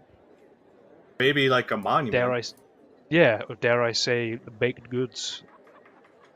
Or a thing of such figures as Arcalato. Is there a known death of this figure, or are they just like so larger than life that they've never been follow-up killed? question. Or are they long lived? Acalato and the Bard. It was in your lifetime. Were they human or were they? I'm not sure. I didn't get. They were just the figures. Maybe look up something more in the story, I guess. Yeah. Would I know, DM, that it's like a very common story? Because obviously water is quite such a. It's kind of like the founding of the United States. Every citizen is presumed to know it, but you'd be surprised how many people don't. Okay. Like when those fucking Instagram videos of people asking random fuckheads on the street Where is the Great Texas? Wall of China is located in. And they say fucking Japan. Glorious state of Nippon, of course. But yeah, I mean that they maybe I think just I've been going over the mind of assume you're being watched, and yeah, what we say. We should be alright. But yeah, we can follow ups and stuff like that. I think that may be better for us to get more details before we start prodding around any of those two figures. But I think the Bard was just a preacher, and maybe the Acalato may have wider knowledge. That is of knowledge that we have. But yeah, are we all on the same page? Just to have a little mosey around. Yep. Yeah. I asked the question about whether or not they're still alive because assuming peaceful scenarios, they sound like they'd be fun to talk to. Yeah, but like assuming they don't pull out the knives immediately. Sure. I mean, I can see why the person that we know got targeted now. The more that I look at this story, it's like, well, I'm technically enabling the equivalent of a sultan to monopolize. Yes and no. Well, he's against like a closed market, a monopoly. So he's a patron. All right, yes, I can free see drinking 100%. And but I still think there's something. I don't know. I don't know what you that could be person right. would have You done, could be though. right. It could be that simple, but I'm curious. Also, one more thing. If we could just have you guys, since you guys have money, buy a lead box. Oh yeah. Sure. Let's go to. Let's just swing by a blacksmith, see if he has a. Go to this market we were thinking about visiting, and then we'll. Could do. See Yeah, if we can... let's look for a lead box. Good idea. Good reminder. Forgot about that. Due to the nature of lead as a material, it is not readily available to purchase in, say, a general store. You wouldn't want to use it as a bread box, for example. A blacksmith come on, himself- why not? Blacksmith also does not readily use lead for many cases. You do not use it for things like pencil tips because that's not a thing. Unless you go really far back in time when that was a thing. But blacksmiths don't make pencils. In either case, the only likely place you could find a lead box that is available is probably back at the magic store, because he might use it for various things that are magically inclined, in the same aspect that you were using it for. Because you don't sell those things in a general store, because that's poisonous.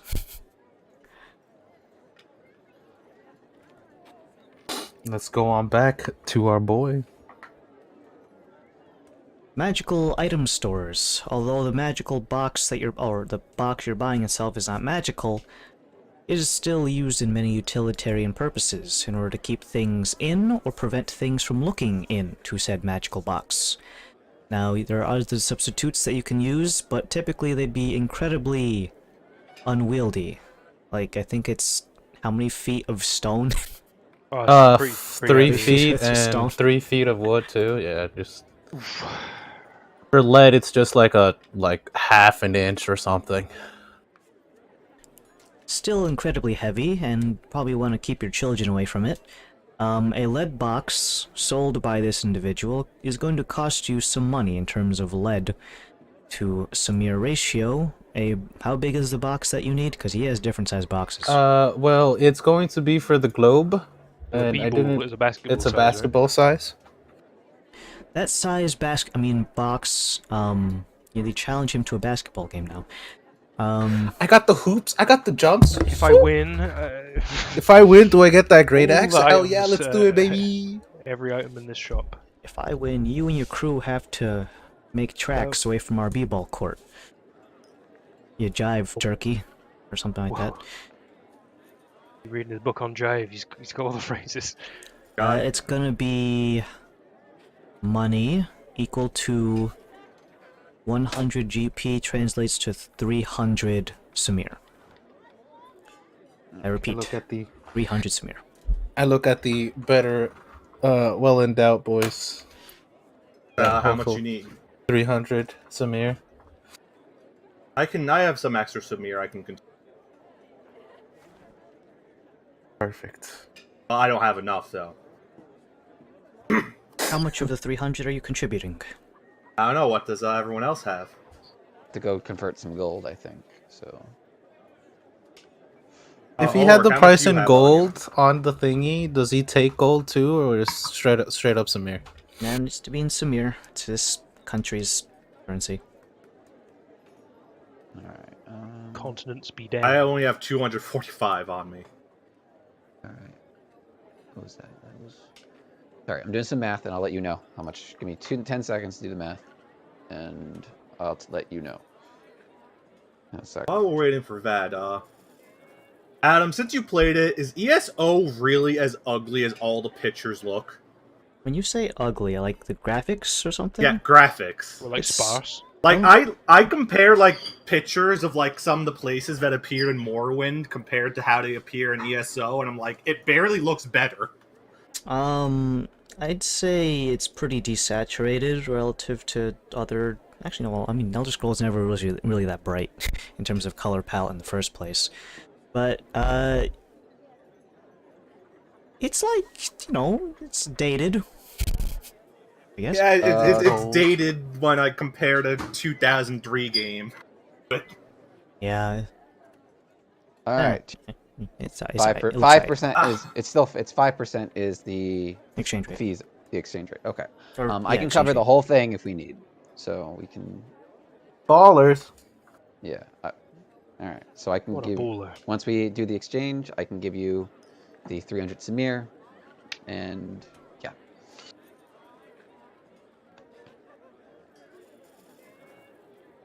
Okay, money in the bank, or rather in the hands of the institutional proprietor of this establishment. You give him money, he give you box. With a lid. how heavy is that, Bob? Alice will be carrying that one. Probably...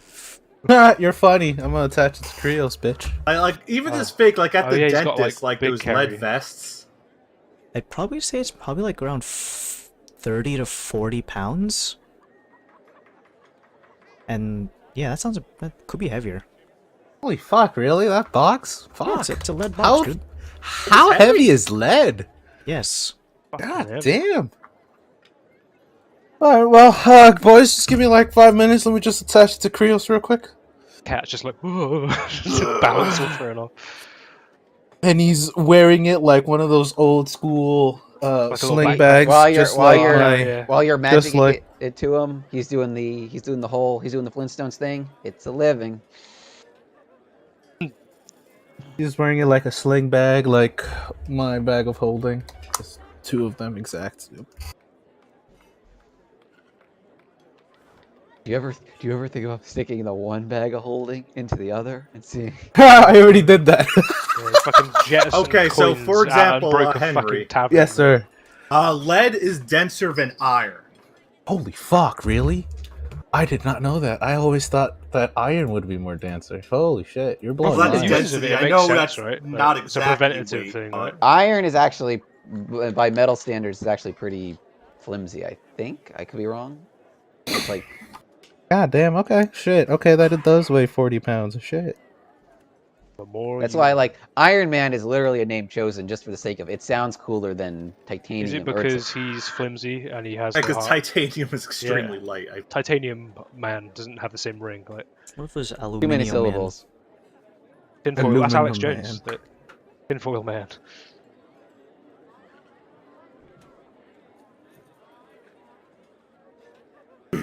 Alright, so you have a box made of lead, and you're going to put something inside of it. Putting the globe inside. Alright, it now sits there. You're holding the lid in your hands. Close that shit. Are you familiar with Oh Jesus. the Demon Core? No, not really. Are you familiar with an atomic bomb? Yes. Are you familiar with the essentially fuel source? It is a uranium core. Yeah. And after World War II, all the extra bombs that were not detonated in, say, Hiroshima or Nagasaki were not exactly... You can't just throw away the fuel source. It's a radioactive ball. Got half-lives, right? So, well, and the half-life of them is incredibly not something you can just, deal with Long under normal time. conventions. So, when the bomb was disassembled, they took out this fuel source, a uranium core, and they kept it. Because you can still experiment with it, and it's a very valuable material. In essence, in order to contain this thing when it's not in use, they created a housing for it made of lead. When you have something so radioactive like this, there is a constant emission of electrons and all sorts of other materials from the radioactive state of this thing. The Demon Core, or just this fuel source, is essentially constantly emitting radioactive material, and when you have it housed in a location, such as a lead ball, for example, in real life, the molecules bounce off of each other inside of the core and cannot escape into the air because the lead is essentially reflecting it back in on itself. So the Demon Core, if you were to say close off the top of this box, it would cause a reaction of the electrons to bounce inside of this thing to the point where it becomes essentially nuclear. Are you saying that as like that's a real thing, by the way. do Ruh-roh. Ruh-roh is right. As I close this, does this come into my mind or something? Nuclear disaster. You're not familiar with nuclear radiation Nuclears, or yeah. what this thing essentially does, but instead of radioactive molecules, it is essentially magical radiation. Laszlo is in there. It's It's my doppelganger. As soon as the lid goes on, you can feel that the box begins to rumble, and I need everyone in this place, including the shopkeeper, Oh god. to make Campaign over. Bye. a... Well, it's not a bomb, exactly, in the same way that you think of a nuclear bomb. The Demon Core in real life essentially emits enough radiation that everyone in the room during times when these things were experimenting died 2 days later of cancer. Now that's God. real life. Be a magical cancer. In this case, I need everyone in this room to roll on the magical wild magic chart Oh. right now. Is that a D100? And So you do a D100, D20 first, D20, and to see the intensity, followed by a Yeah. D100 to see the actual effect. So let's start down the line. I'm gonna hold my roll for my NPC last. And let's start with, let's do the person who did it first. Let's go with Kalos. 17 and 45. 17. What about the 45. other 100? 17:45. You regain 5 hit points per round for a minute. Hey. You gain health Sweet. regeneration. Beat him up. Alright, next is gonna be Prios. By association. He needs to do it too. 16 and 82. Is it not 3 rolls? Have I been rolling 3 unnecessarily? well, you have to roll for the wild to see if it To procs. see if it prop, yeah. This is procs. Yeah, got you. For the next hour, anytime you make an ability check, add a d4 and add the result. So that's for Krios. Hey. Hey. And This is for a minute? Let's go with Zen. So D20 first, right? D20 followed by a D100. 11 and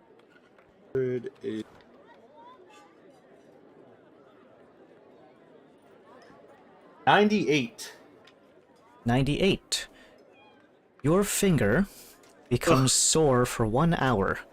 During this time, you must succeed on a dexterity saving throw against your spell save DC to cast a spell with a somatic component. Okay. Well. Alright, next is gonna be, let's go with Laszlo.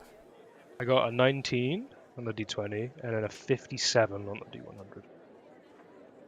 You lose proficiency in all skills for a minute. Jesus. Okay, he just drops The it. thing is a 19. Fucking like. Varys, please. Okay, that'll be a 16, followed by. Let me get my dice. Oh, where did that go? All right, that'll be a. Oh, we'll keep that one. Let's reroll this real quick. 21. Yeah, 21. Gnats buzz around your head for 1 minute, distracting you. You must make a Constitution saving throw against your own spell save DC to cast any spell. For a minute. And the bees eat the gnats. Bees are buzzing. Bees, gnats, mangoes. These nets is what is. Oh, cool. I rolled a 1 on my shopkeeper. Oh. Free loot, guys. Free loot. Free loot. If he dies. Here's my D100. Up. This is a stick up. Ring a ding ding. Benny's. Whole thing was rigged from the start. And let me scroll down.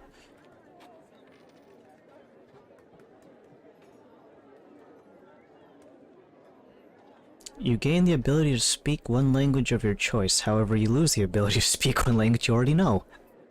Wow. Is that permanent? Yes, that's permanent.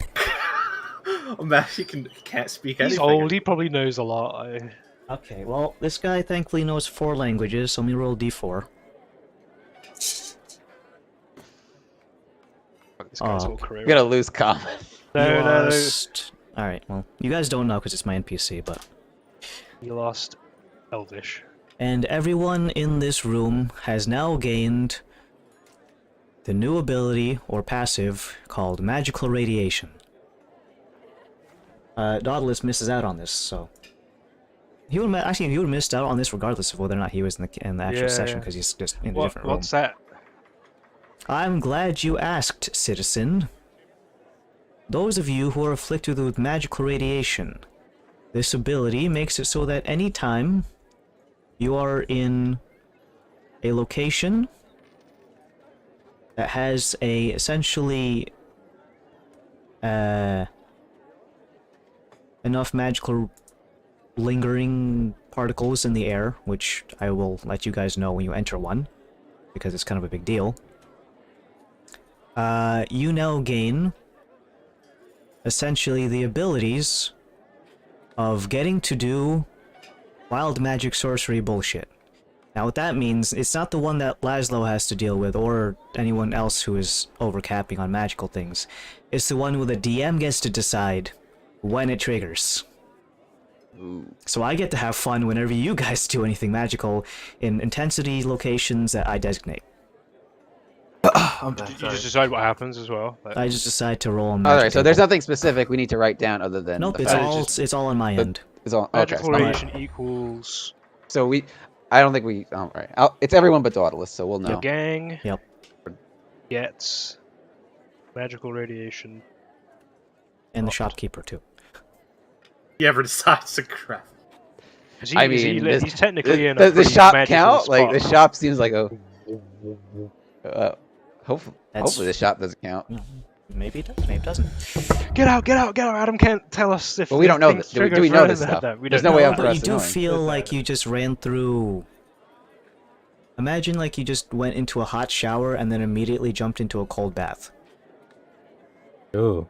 I look around to It's the hot gang, weather. trying to swat the flies that are flying around my head. Like, I have a bad feeling that something happened. That we. And the lid was also be forcibly jettisoned from the lid of the Oh, it was. the lead ball. You can farm Oh. this radiation. Just keep putting the lid back on. Okay.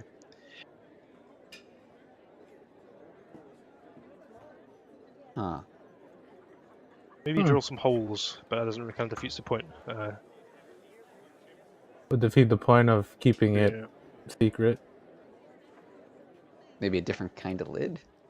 Maybe a different type of box. Oh, maybe it's a different lid that can get some Got any stuff magical out. lids?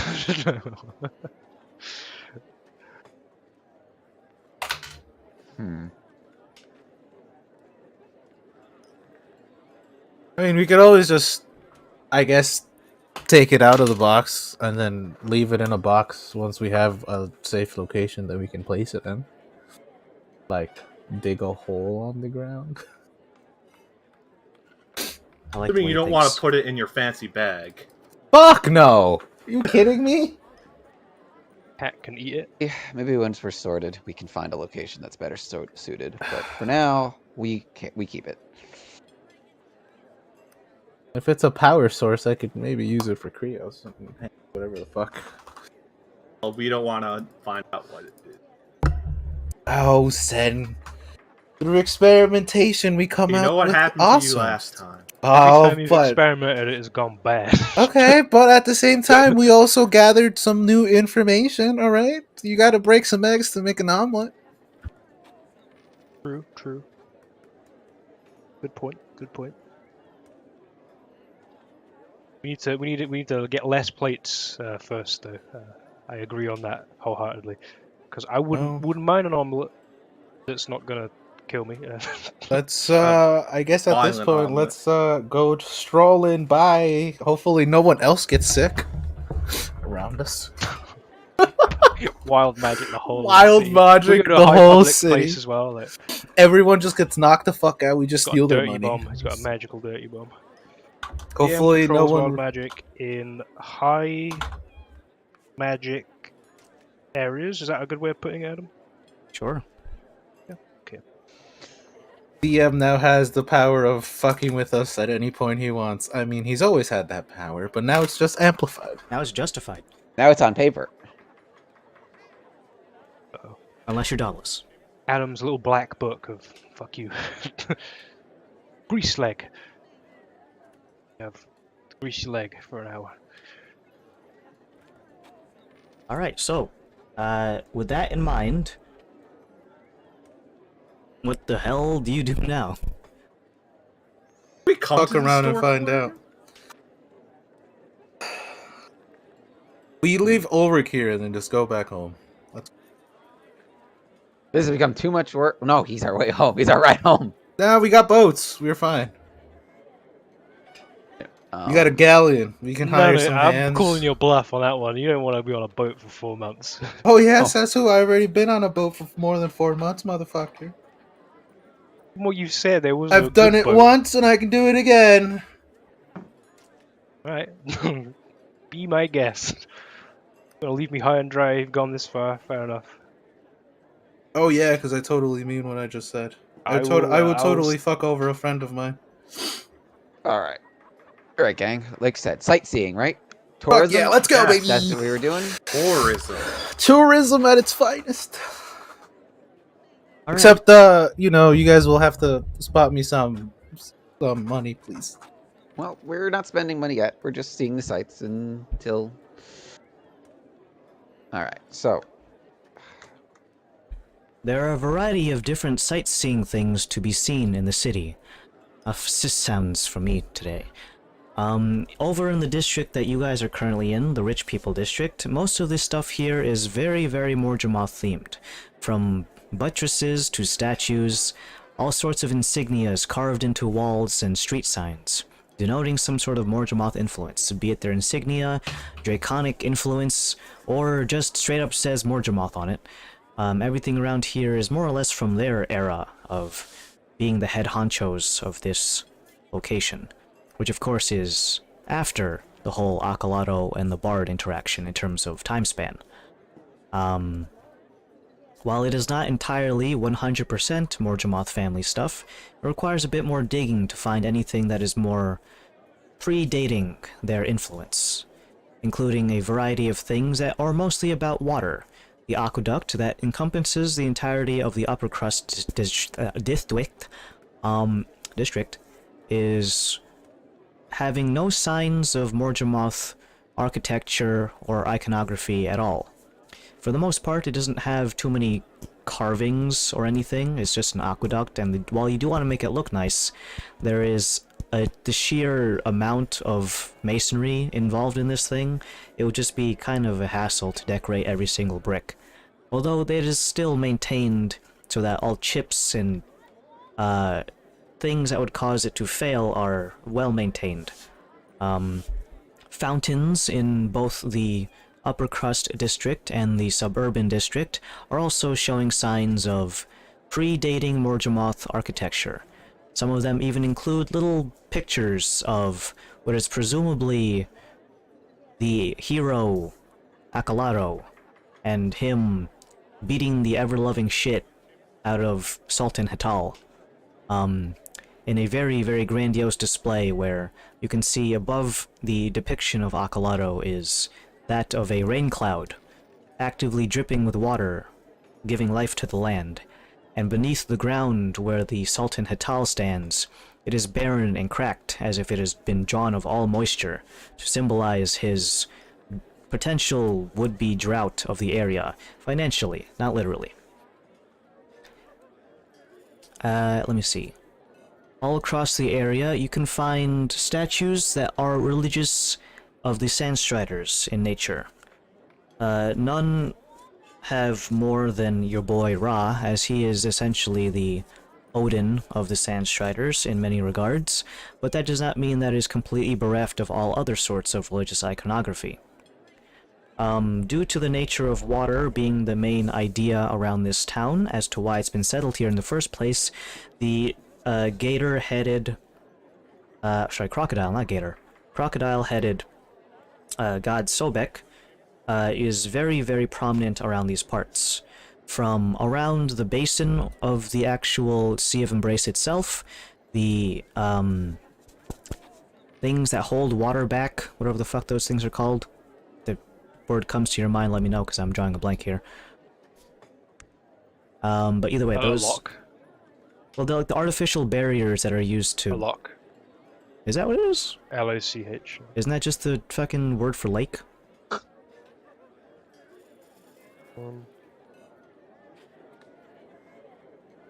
Is it a dike? Is it a dike? I'm thinking it might be that. But not the lesbian kind. It's a canal lock, yeah. But either way, those artificial constructs that hold back water levels, or maybe canal it into certain locations for the purpose of this inland sea for boats to come in and out of, you can see depictions of Sobek either in statue form or in carving form. Largest buildings around here are typically in the upper crust district, and the only ones that are comparable in height are the actual guard towers that surround the city offer both the upper crust and suburban districts. You can see the large crane used to offload and load cargo onto ships that come in and out of the inland sea, and for shipping purposes. Architecture is relatively the same style across different locations. The material used varies between the rich and the not as rich district. You can see, of course, the marbling staircase used in the Morjamoth estate is not seen in many other locations, especially in the suburban district, where it's almost completely impossible to find anything made of that high, pristine marble that is decorating the Morjamoth Palace.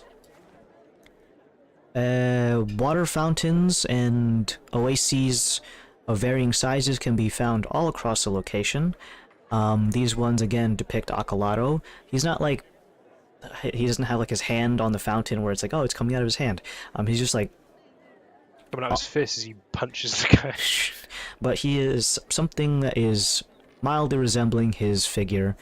In terms of what the actual carvings of him depict, they are not highly detailed, comparable to Egyptian real-life hieroglyphs. Well, yeah, you get, like, the shape. Some of them are painted to show the color of his skin and his attire. He is wearing very beige-looking headdresses and long flowing robes. His face, he basically looks like Jesus, but, like, not white Jesus. Jesus with elf ears?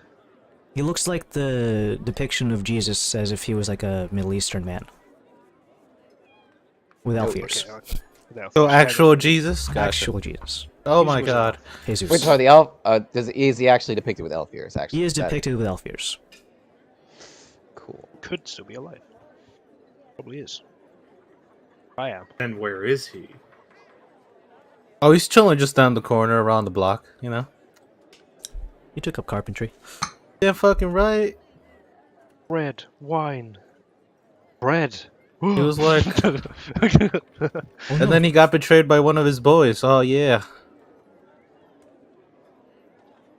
Elf Judas is his name. Of course, Not he on would the be an nose. elf. First name Accent. Elf, last name Jesus. It's like, typical.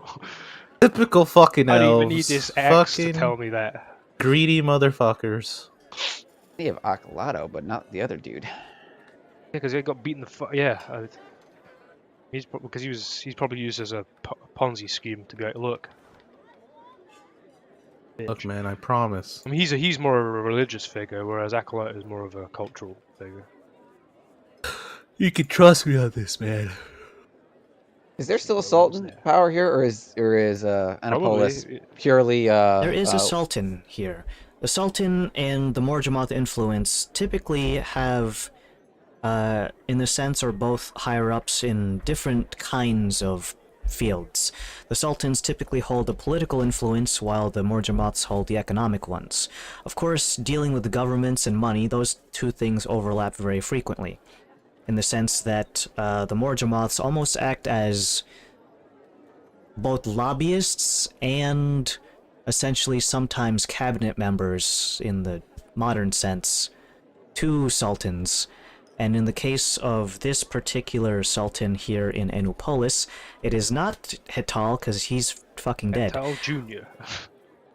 But the current regional sultan around these parts, who is very much alive, and does hold office here as a result of the current governing bodies. Just for clarification purposes, Rutash, most locations are regionally or locally at least governed. There is no equivalent of a High King or Storm Crown or anything like that, comparable to, say, Rutash. So in that regard, most places are governed by their highly localized elected officials.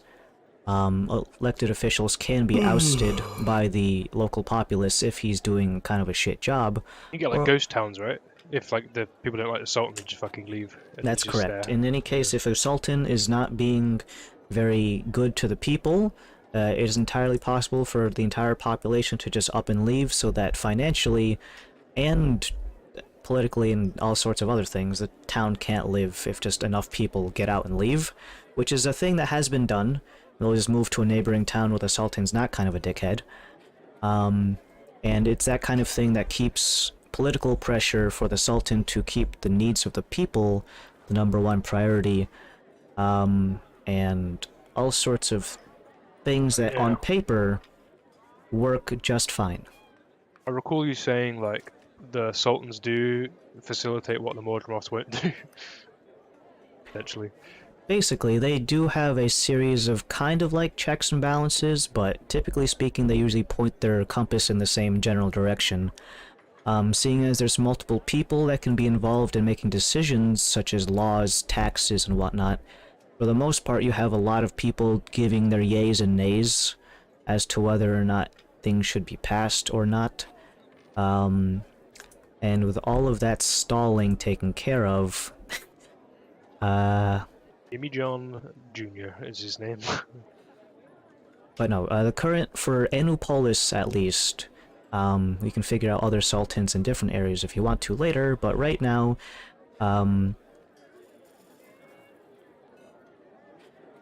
the current sultan of Anupolis is an individual named Masarid. Masarid or Masarid? Masarid.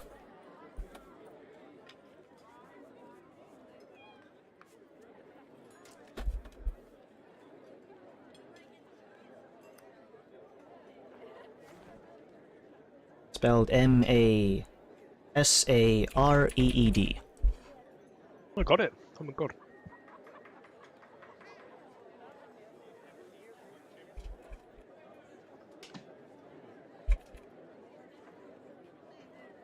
And he is alive and is a male human. Cool, cool.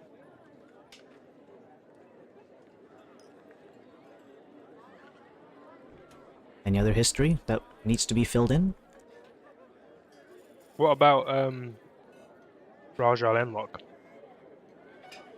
Back over in that general direction, you can find an individual who goes by the name of Jalal. Jalaal. A lot of L's. A lot of A's, a lot of L's.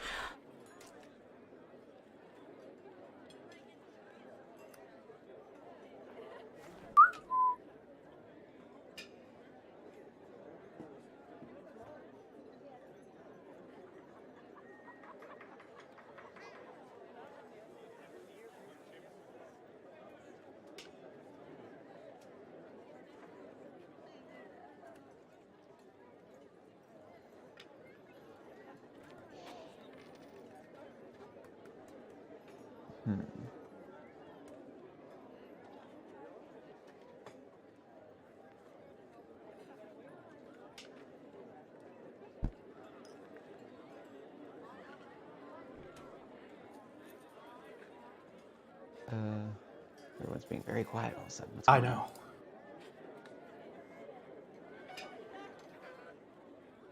So I'm eating a bit of pizza. Okay.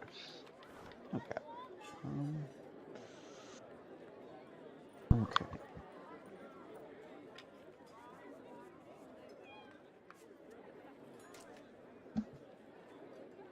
Did we pass out of the upper district, or are we still? Is that where we're kind of localizing our investigation to? Is that just covering that, or? You parked yourselves in an oasis in the upper crust. Okay.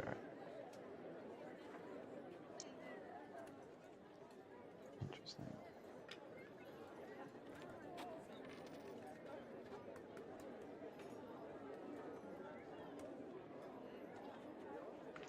All we can do is look around. I feel like that is all we can do, son. Well, here's the Look thing. around and enjoy the sights, I guess. Bards seem to be a man of the common people, so if we're gonna find a lead, it's gonna be in the outer circle. I guess. think so, yeah, and maybe religious. The religion thing, I'm 50-50 on, just because of the story that we were just told. So Head down then. You exit the upper crust district, down into the suburban area where all the working class can be found. That and smaller business owners whose price tags aren't nearly as big as, say, the magical shop. As you get down here, the town is a bustle with activity at this time of day. Just a few hours after noon, I'd probably place this at around 2 p.m.-ish by the time you guys get down here. Everyone is in full range of activities, from the people down at the coast trading in fish to the market mongers for fish, to people doing things like trading cattle and poultry for monetary compensation. Services rendered include that of things like blacksmiths, carpenters, masons, and security details if you need to do having something to secure your person with a bodyguard. What else? Constant bustling of market squares has people yelling at you to come hither, grabbing your attention with fine-smelling goods, be it edible or otherwise. Perfume, of course, is still a very large part of the culture around here, and one of the many people yelling at you, of course, is the perfume man, because he did set up shop. So, he's there too. Telling us to buy things. Yes. Your potential customers, regardless of whether or not you're being escorted or not. So, money is money. To whom or from where it comes from is usually not really an issue.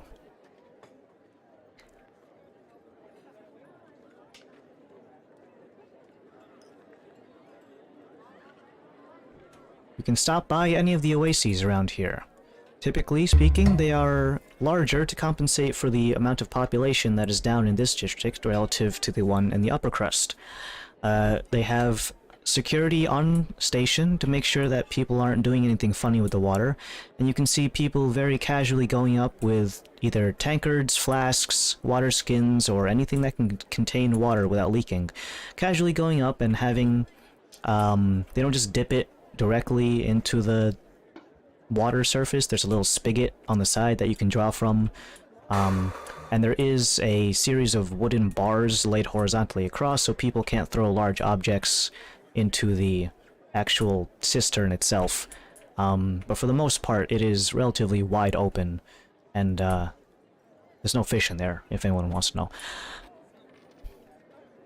I'm assuming swimming isn't allowed in the oases. The oases are shallow, so swimming would be kind of doing a front stroke in a kiddie pool. While they are deep enough that they don't just completely remove all of their contents from just a couple of hours worth of people drawing water from it. But yes, it also has the wooden horizontal bars in all locations, so you'd need to break them to if you wanted to swim in the like 6 to 10 inch shallow water. It is also constantly running as to prevent stagnation, helped by gravity on parts like the aqueduct, and you can see that judging down from the area at the surface of the Sea of Embrace, there are these large mechanical wheels that assist in the transport of water to prevent stagnation, and also have grain mills attached to them to make use of their mechanical energies to grind grain. Everything around here is very much influenced by the water, be it for agriculture or industry. Yes.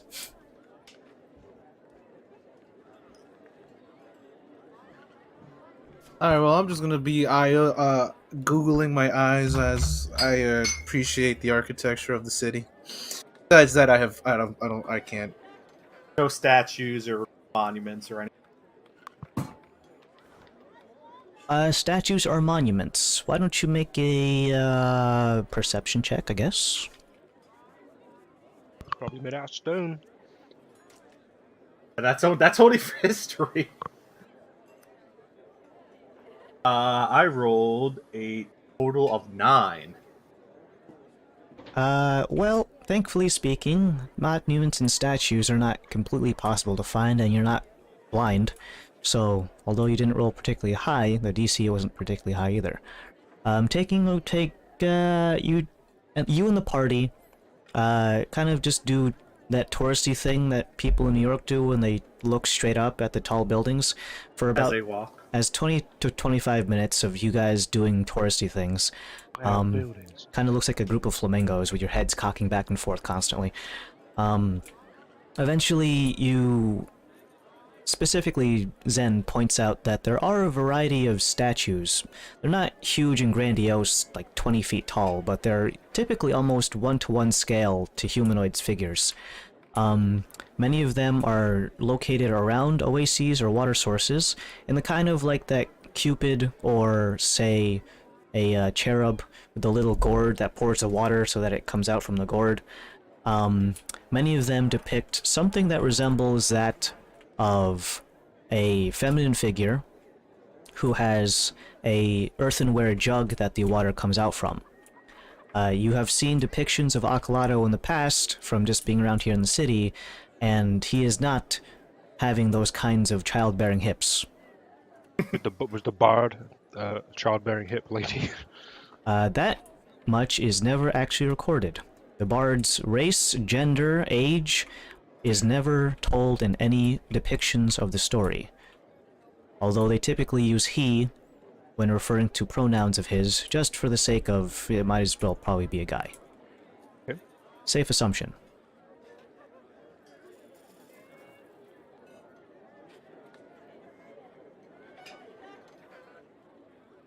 Well, I turn to Ulrich and I ask, who's the fountain lady? Does she have any significance to the city, or? Maybe. Would you like to make a history check? Boy, would I. With all of Andrew's D600. No. Gotta use your own. It's a history, yeah. And I'll use my D6. I got a 18. The woman depicted here is not usually classically involved in the Bard and Akalado folktale. However, there is a different one that is, while around the same time period, at least the same century, dating to Akalado and the Bard's time, over how many centuries ago, there is essentially a tale of a woman. This woman was essentially a very, very poor woman to a fisherman. Sorry, wife to a fisherman. She was with child, and during a fishing trip, he, not name given by this for the husband, but the woman was with child of the fisherman. No cuck shit here. He was lost at the sea and never returned. Not being able to financially support herself and the child with the absence of the husband, she rather went into the Sea of Embrace to essentially beg the gods for the return of her husband, not knowing whether or not he is dead. In exchange for safe return of the husband, it is said that one of the responders to her prayers, not sure if it was the god Sobek or maybe a water spirit or something, asked for the unborn child in exchange for the husband's safe return. In a desperate means to make sure that both, at least something lives and doesn't die of starvation, she agreed. And essentially the next morning, where there was once a bump in the belly where the baby would have been, is now just, her regular stomach. In exchange, she went out the morning to the coast to wait for her husband's return. Some time passed and her hopes were high. It is in that time that she began to cast her gaze over to the horizon. Every boat coming inland was another chance for her to see her husband again and return to a sort of financial stability. Minus one baby. While she was happy to see her husband, she also had to break the news that, yeah, I sacrificed our unborn child for Baby, you. what baby? And in that regard, she waited with two different types of anxiety. One for, I gotta break the news, and the other one is just like, did I really just, sell Trade a this baby. baby for my husband's safe return? And I don't know if I should even believe this spirit or whatever it was that granted me this wish. So she waited there for 3 hours on the coast. Every boat coming in, noticing that it was not her husband, kind of downcast her every so often, but then she kind of perked herself up with just, maybe it's the next boat. Maybe it's the next boat. Maybe it's the next boat. And she did that for 3 hours until eventually something washed ashore. At first it was just a sawn log that seems to be something that was made to be the hull of a fishing vessel. One by one, little bits of wood began to wash up ashore, until eventually, almost as if suddenly being lurched forward, essentially 1/4 of her husband's fishing vessel was essentially deposited forcibly onto shore by a massive wave. She ran down to the rubble and began to comb through it, looking for signs of life. Dead fish could be found, and obviously her husband's thing was a fishing vessel, so you'll find that. So, pouring through that, she accidentally cuts herself on things like fishing tackle and hooks, but the desperate race to find her husband essentially had her ignoring the pain until eventually she came across his body. In shock and horror, she presumed him to be dead as he was unmoving. However, upon removing some of the dead fish carcasses from his person, she found out that he was alive, but with some brand new fish-like features. Around his neck were that of gills, little slits slightly diagonal in the side of his neck that seemed to essentially, almost like your chest heaving when you breathe, they begin to flare in and out. Putting two and two together that fish don't breathe air, she immediately began dragging the body to the side of the water and depositing him into the water, at which point he suddenly came to consciousness and immediately began to essentially flail in the water. His sea legs working fine, but now he's got a different sea legs in that sense.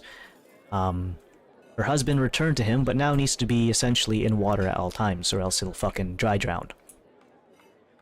This monkey's paw of getting her husband, but not being able to see him in the regular state, the woman flew into essentially not a frenzy, but just like Karen mode, where she waded out into the water and was like, "Hey, spirit, fuck you for, giving me the double-edged sword of getting my husband back, but now he's a fish man." The creature, in response, took the form of a watery silhouette that hung just above the surface of the water. It began to speak to her and her husband in a very, very ominous tone.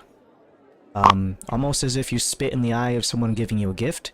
It was very irritated with her demeanor, and they had a very, very unprofessional conversation where insults were slung and all sorts of deals were bargained, and eventually arguments came to a close where essentially the husband interrupted. He can still speak normally, he just has this weird underwater effect when he speaks now. Cuts into the conversation and essentially says, "Alright, well, I'm alive, but I need to stay in the water.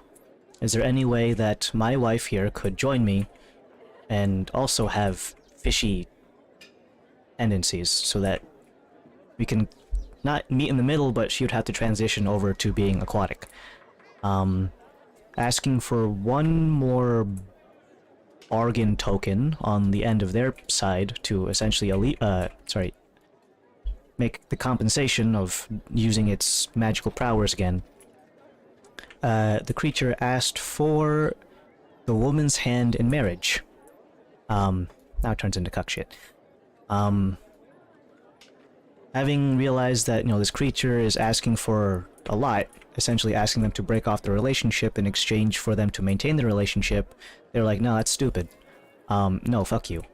So the creature, in spite, changed the female to essentially be landlocked,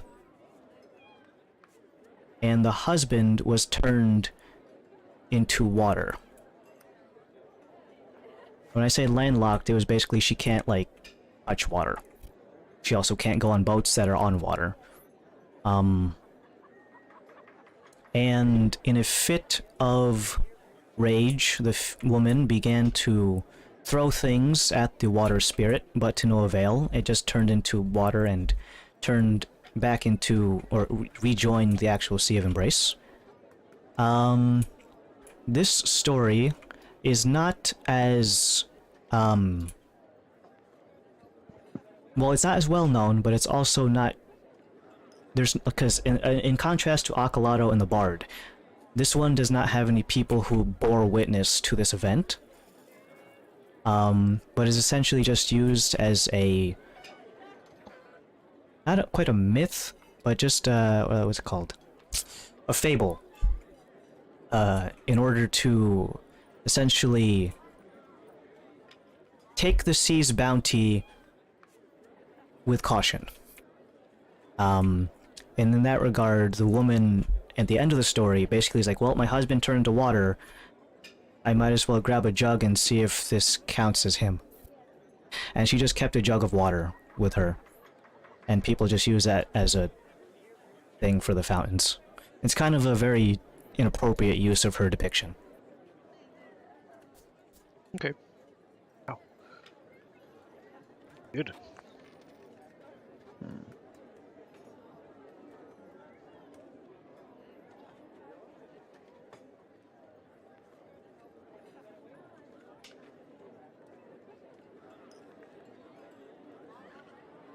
Anything else you want to look for while you're down here with the common folk?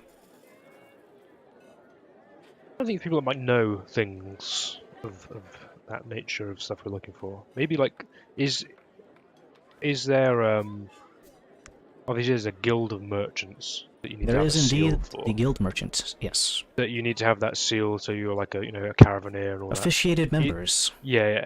Is there like a place where you can like register or see about registering like your own market stall officially? Yes, there is. There is a guild house here. It is one of the most lavish buildings here in the suburban district. It is easily findable by just following the money, so to speak. And by that, I mean they have a little money sign as their main symbol. That and a little weighing scale where one has it's a scale tipped in one direction.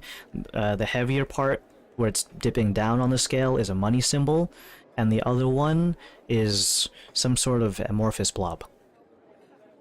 It's hard to tell what it is specifically. But you can go to the guild house, yes. Okay. You guys I'm go just to trying the to guild house. Yeah, Yes? I'm trying to think that. Do you want to go there, guys? I was just saying. Is there Oh, other I'm stuff? not doing anything else. If you... Do you think there's information to be gained there? In I our don't know. regards, though? But I'm just trying to think if there's something going on external from the official capacity that may be either in the know about something like that, or maybe the ones doing it. So we could look around more in the meantime. Let's put a pin. My vote would be to put a pin in the guild house and try to just take one last look around. We look for any like of the religious stuff that Zen was mentioning, like chapels and other religious sites. Sure, there are plenty of religious things you can do here besides just statues. Down closest by the shore, you can find a temple to Sobek. It is a relatively flat building that doesn't raise too high. It is, however, half of the building is on land and another half is supported so that half of it can be over the surface of the water. There you can see that a majority of it is actually relatively open air, in such a way that it almost resembles that of a pier, so that the interior of it you can look down and see the water, but there is a wooden scaffolding so that you don't just plummet downwards. Some of the architecture is stone. That's the one that is either the support beams or the actual part that is on land. And the priests around here have this really neat headdress that looks like a crocodile head.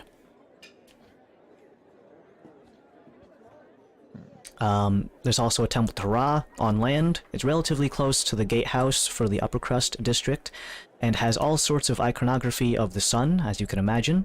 Even the door frame is shaped like a rising sun over the horizon. There's a temple to Osiris, and it is also adjacent to a graveyard slash place where they do the burying of bodies. The house next to the graveyard, what's it called? A mortician's something? Mortuary? Yeah, that thing. Definitely put a Moral. bookmark on that place. Maybe someone else will want to go there. I don't know. We'll go there and say this person's bad. When they come in, don't listen. I to what they say. mean, are any of them good?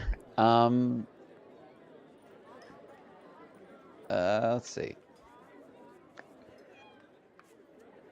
What did the bard stand for? Like, obviously, Preaching like a good word is what they were doing. but for no stand strider in particular, or Just the whole religion. hmm. There's a whole, like where things were seen that were affiliated with the certain deities. That was them. These are like these aren't Like like the sun is literally Ra. Like that's how they would see it.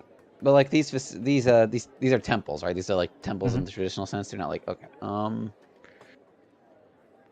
Some of them have like secondary utilitarian purposes, like the mortuary. But it's in a series of adjacent buildings in varying in size and iconography to detect or to determine which god is essentially the head honcho of this building. Well, Ex- Sobek's water related, Varys. Yeah, So that's where I who like. else is water related? And Who who are is looking for? Sobek really? That's the They're a god of bread. loaf Not master. specifically bread, It's the god of the harvest. but right? if anything, because of Dauntless's secondary thing to talk to edible plants. Technically, Osiris does also get classified as god of Damn. rebirth, and also agriculture. Get him! It's him! Focusing on mainly Sobek, but like I guess in general to the others. Is there like any externally without actually stepping in? Are there any like murals distinct looking murals on the outside that catch the like They correlate. that to that stuff feel like we they have know. any like elements of the story we've been told and Well, let's see. The depictions are gonna be on the interior. They don't have them on the exterior, so you can, it's on the interior wall. So if you want to find like the storyboards or whatnot, you gotta go inside of a temple. Do it! I'm going to the just- Sobek one. go. Cool. I need to roll. By the way, because it's been hours, right? Mhm. How many hours has it been? About okay. 2. 71. 33. We're good. Curses. He doesn't roll the funny number. Darn. But, so you go down to the Sobek Temple. The water around here is relatively marshy, and they've allowed the reeds to grow around the entrance here to make it look as natural as possible, in such a way that you would find, if you were in a natural, well, this is natural, but in more wilderness settings, this is the type of place where, boy, a crocodile could really Crocagator. lay in here in ambush and bite my fucking leg off. But that's neither here nor there. Or is it? Ambush in a place.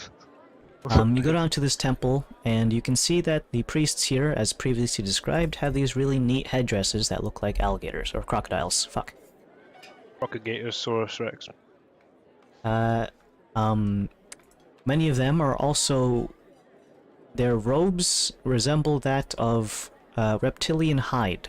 Whether or not it's actually made of reptilian hide is hard to tell unless you get a really close inspection to it. The number of priests here totals in 4.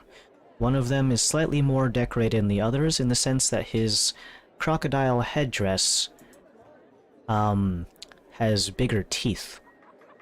They're all taxidermied in that such a way, but the other ones still have teeth, but they're relatively small. And the one with this guy with the big teeth has two large ones in the front that almost like keep the mouth open by acting as like a little support beam to keep the mouth open. They're currently not attending any sort of sermon, but are just going around the interior of this temple doing religion things, like praying. Everyone loves praying. I love that we know this is just a farce. Like, praying. Okay. Yeah, we're gonna look around at some murals and then possible arches. Well, yes, we're doing exactly what he said, but also as I'm just to refresh my memory, our tattoo artist friends, their tattoos were associated with Ra or someone else. Ra.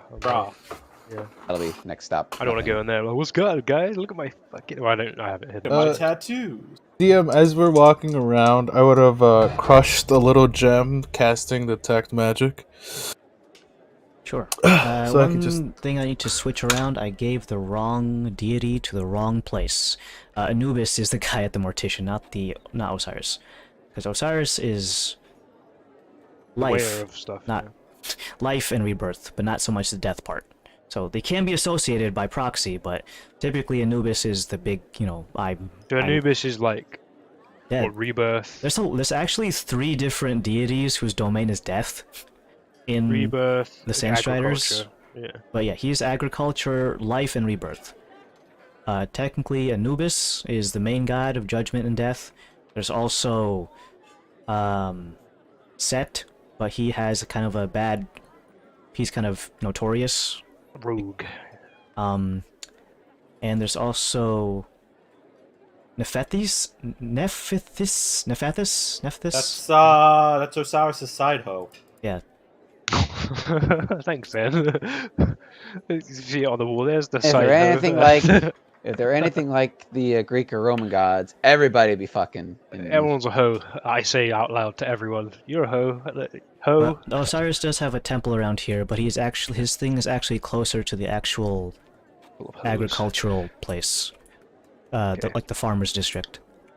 They do have crops around here, but some of them are outsourced to different parts of around the inland sea, because they do have a lot of real estate to plant around here, but some grounds are better than others. In any case, we're still in the Sobek area. Magical stuff is present. 55. What? Oh, right. Okay. Okay. You look around, and all sorts of cool magical things are available here. For one, the head priest with the big fanged headdress is emanating all sorts of divine energies. Good energy. Came and attack me. The next person is actually some sort of urn that is resting on a large pedestal. The pedestal itself and the urn are housed with a wooden block-shaped barricade, so that you can't just reach in and take it. But it has slits looking vertically that allows you to see into it. That one's got some cool abjuration going on. And finally, the rest of your party. Okay, keep it to myself. And as for the reason why we came in here is looking for pictures, storyboards, etc. Of course there are. They are very well made and made of a certain type of, essentially like a canvas, made from woven reeds that are horizontally and vertically interlaced to make a solid item that is acting as a canvas. Has a really unique texture to it, as you can see the bumps and ridges from the material that it's made of. As you look over this painted mural that is approximately 10 foot long and about 7 feet high, that is on the opposite side of the doors that you guys came in from, it is overhanging a location that drops directly into the Sea of Embrace. So, if this painting fell, it would go in the water. But it's very well secured by at least 2 nails. Big nails. The depiction is that of a series of 5 gentlemen. All of them have baskets that they are balancing on their heads, and their attire is that of some sort of farmer. They are not wearing very much bling. And these farmers are treading about ankle deep into the water at a slightly diagonal angle so that some are deeper portions of the water than others. There you can see that beneath the surface of the water is a crocodile-headed individual. It only has a crocodile head, and the rest of it is a humanoid, so he's kind of like doggy paddling so that the head of the crocodile sticks above the surface of the water, and then the human half is underneath the surface of the water. But judging by how well decorated this individual is, this is a depiction of the god Sobek himself, and not just some guy wearing a headdress. Or maybe it is. In the wake of this individual with a crocodile head, it has a large amount of vegetation growing around it, seemingly as a result of its general proximity to the surface where plants can grow. So that includes underwater plants and non-underwater plants. As you can see, wheat and other types of grain material growing in large bounties on the surface of the shore. That is where a different group depicted, which could also be farmers, is currently picking from this bountiful harvest. You can see that it seems to be from this picture that the harvest is being gathered and some of it is being deposited into the water as a sacrifice to the guy who allowed it to be so fertile.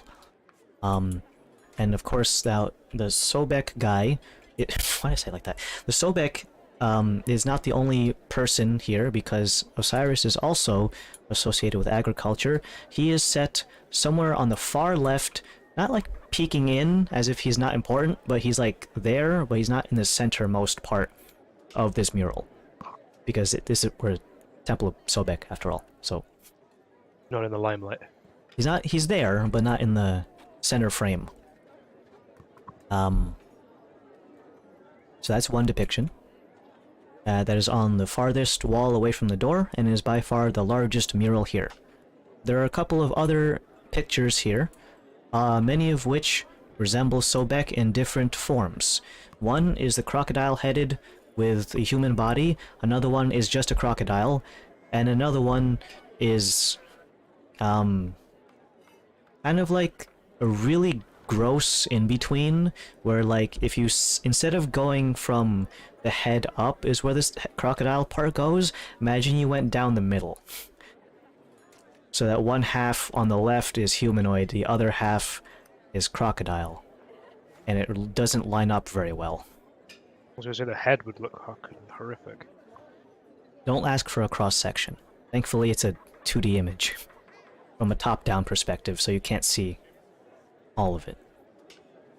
But in one hand he has a jug of water, and the other one he has this really cool, almost looks like a mace made of crocodile teeth. And let me see. Yep, that's it.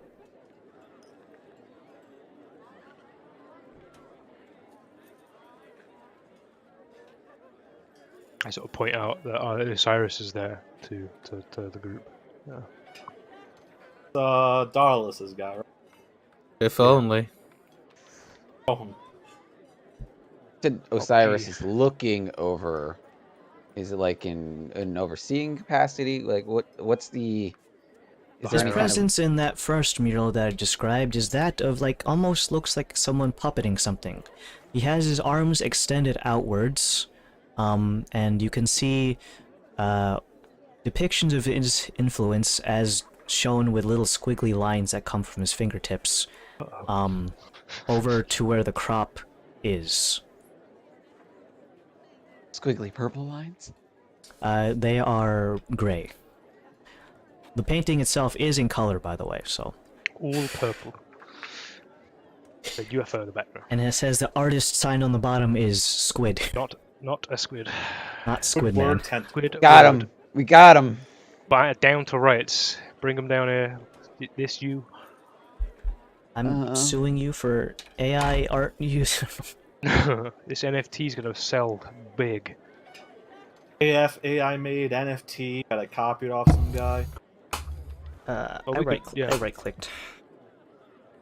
Follow the murals. I suppose we could go check out Sky Rice. Taste the joint for Dauntless ahead of time. Could be a rubbish place. You mean still here or a different temple? We talking? A different temple, possibly, if there's nothing else we want to look for here. I mean, I think Ra would be. I want to next ask on the list. priest first, though, about the mace of crocodile teeth. That's kind of I want what that's about. What are they? Yeah, what's the representation of the jug and the mace in this mural, Mr. Head Priest or Madam? The head priest with the large fangs looks over you as you're ogling the portraits and the tapestries here. As you look over and ask about the mace, his very, very low but booming voice, as I look for the appropriate filter. I am a minion. Banana. You choose a banana. Testing. Hello. Yeah, bagels. Maybe think about a Let's bagel. go with this one. Bagel. The jug represents the crocodile-headed god's domain. He is in charge of all sorts of water, be it fresh or salt water. He is able to determine the flow in contrast with the tides, and is in constant battle to see how high or low the tides are with the moon. But, for the most part, he is winning most of the time. Nice. I always imagine these helmet hats are like the he was number one hat, but with he's winning most of the time. Team Sobak on his head. Has he ever, and this might be a crude question, priest, head priest, has he ever shown his, divine powers among the temple, if you don't mind me asking? A show of divine power or something? What you're asking for is the glitz and glamour of, say, a large spark of divine presence, but what we determine to be Sobek's presence is the rising and falling of the tides, the bountiful deposits of silt onto our lands for agricultural purposes. But you are looking for something else, aren't you? No. I just had a general question of just because back in Rutash, where we're from, we can there's a climb that you can do to a mountain, and you can ask a question to a god, and if you might answer or not. Some of my companions have climbed it, so I was just curious if there was any show of divine power in that sort of way, not any other gloomy or very explosion-y type of thing. It was more like a subtle, but like you said, it was the rise and falls of the tides. Yes, we do not actively go out of our way to beckon for his favor. He will show whether or not we are worthy by continuing his control over the water and silt deposits. By doing so, and occasionally throwing in an offering, we have been able to make sure that the tides are doing what they're supposed to be doing. Not a day has gone by where we have shirked our duties. And the town and anything around the Sea of Embrace is bountiful for it. Our job is subtle, but is felt by the hands of many. That is our blessing and the blessing of the god Sobek. Does the mace represent the the crocodile nature of Sobek. The kickassery of Sobek. On the base layer, yes. The idea of the mace wielded by Sobek is an arcane and magical tool, not used in any sort of way that, say, a magic caster does, but a way that, say, a farmer's hoe is used to plow the lands. It is a tool not of violence, but rather of utilitarian purpose.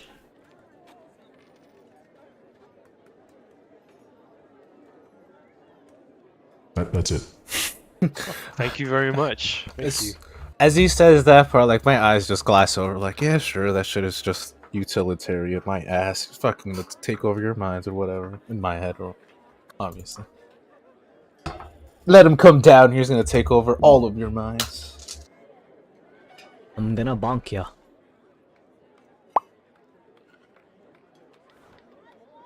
If there's anything else you want to ask the priest man here with the big, cool crocodile head, now is the time to do it.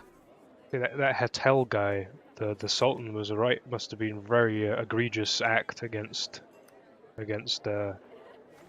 your religion, considering what they were attempting to do. Indeed, it was so.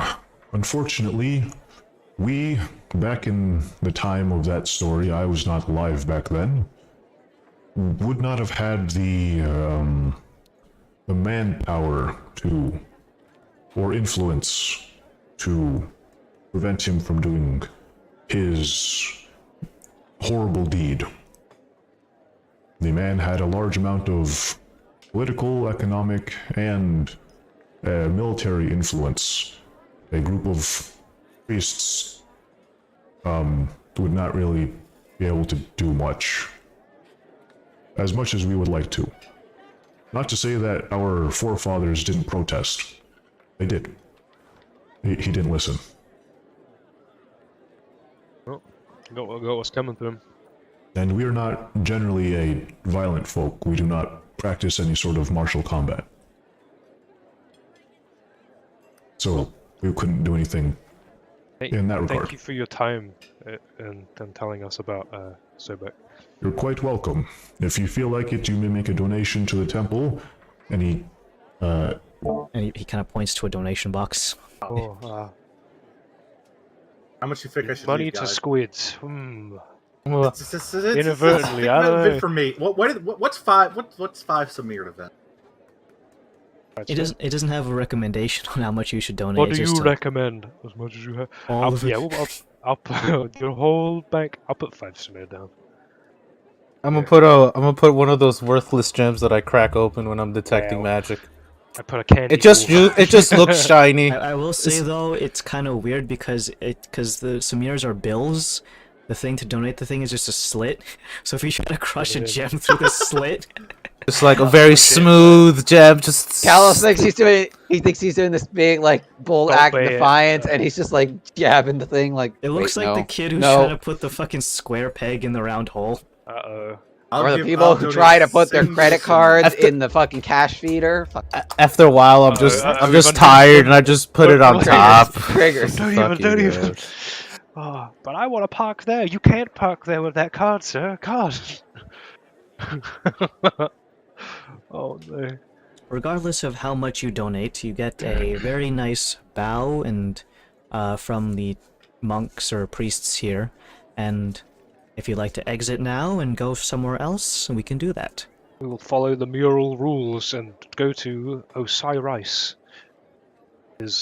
Get it? Because rice, I will- agriculture. One minute. Agriculture, yeah. Keep going. Rice picker. I Former only have that Who's on, that? I think Who I still is have that? that on a couple of websites where I wasn't able to fix it. MySpace, Tumblr. I actually never have made either of those accounts. You never made a MySpace? Nope. Holy fuck! You're not an MSNer. You don't had a top. You never had a top 5, Adam. Come on. I never had a Rice MySpace. Pickers My top cousin five. had to make my Facebook for me while I was half asleep, and I didn't realize that she made it until I was awake. Who is me? I say. No That Tumblr person we account. played the Danny DeVito one shot in New Yeah. York City thing? Yeah. Yeah, she woke me up at us, Yeah, like, like this. she was like, "Hey, what's your email address?" When I was like still half asleep, I'm just like, And she was Asian Sensation 806 at gmail.com. at Hotmail. Thank you very much. Oh, I'm sorry, at I'll hotmail.com. have you know. I love that we're being played on the big screen at Andrew's work right now. Fuck yeah. yeah, we're cursing Hello, all and basketball everything. enjoyers. How to make a bomb? Buzzword. First, we put a Oh, he's been put on the list. arcane battery inside of a lead box, and we just hope How to God make that it doesn't TNT explode. in Minecraft. That's how you make it so the FBI doesn't get on your ass. You add the in Minecraft part. Fuck around, find out. Human trafficking Tech. in Minecraft. Okay. Steve is really just a human trafficker. Yeah, I really got a Villagers pee. aren't human. Hey, why? Because they have big schnozzes? That's just fucked up. That's just fucked up, It's been 3 man. hours and 30 minutes. Could I go for like a small bathroom break? If that's You didn't okay, go before during we go to my Osiris? box moving thing? Oh yeah, hold on. Let me do that too. Is that okay to do, Adam? Oh yeah, well, it's 3 hours. It's 3 out, yeah. I don't 3:30. plan on going for the same duration Oh. that we do normally, just because Andrew's thing kind of is a big deal.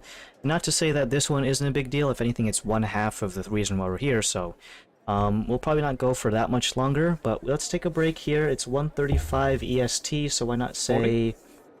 Let's make it 45. That's 10 minutes for you folks. 10 minutes. Sure. Yeah, awesome. Pee as long as you need to, within a 10-minute bracket. I'll pee for 10 minutes straight. I've got that power. Right.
Late. Tut tut.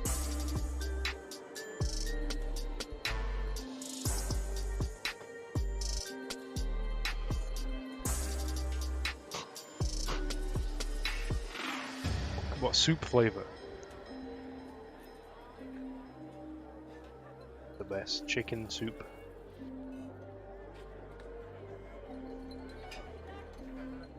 My fellow chicken soup enjoyer.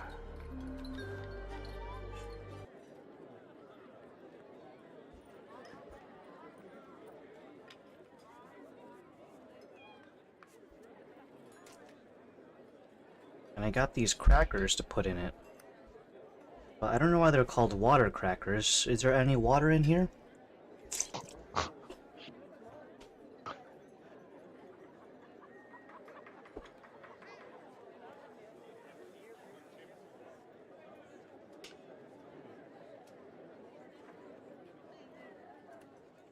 Alright. We're back in it. Unless Gronk's not here. Alec, my guy. You hear? Henry, my guy. I'm here. But wait, where's I know. Andrew? I know. Oh wait. But wait, Pat there's Rick is more.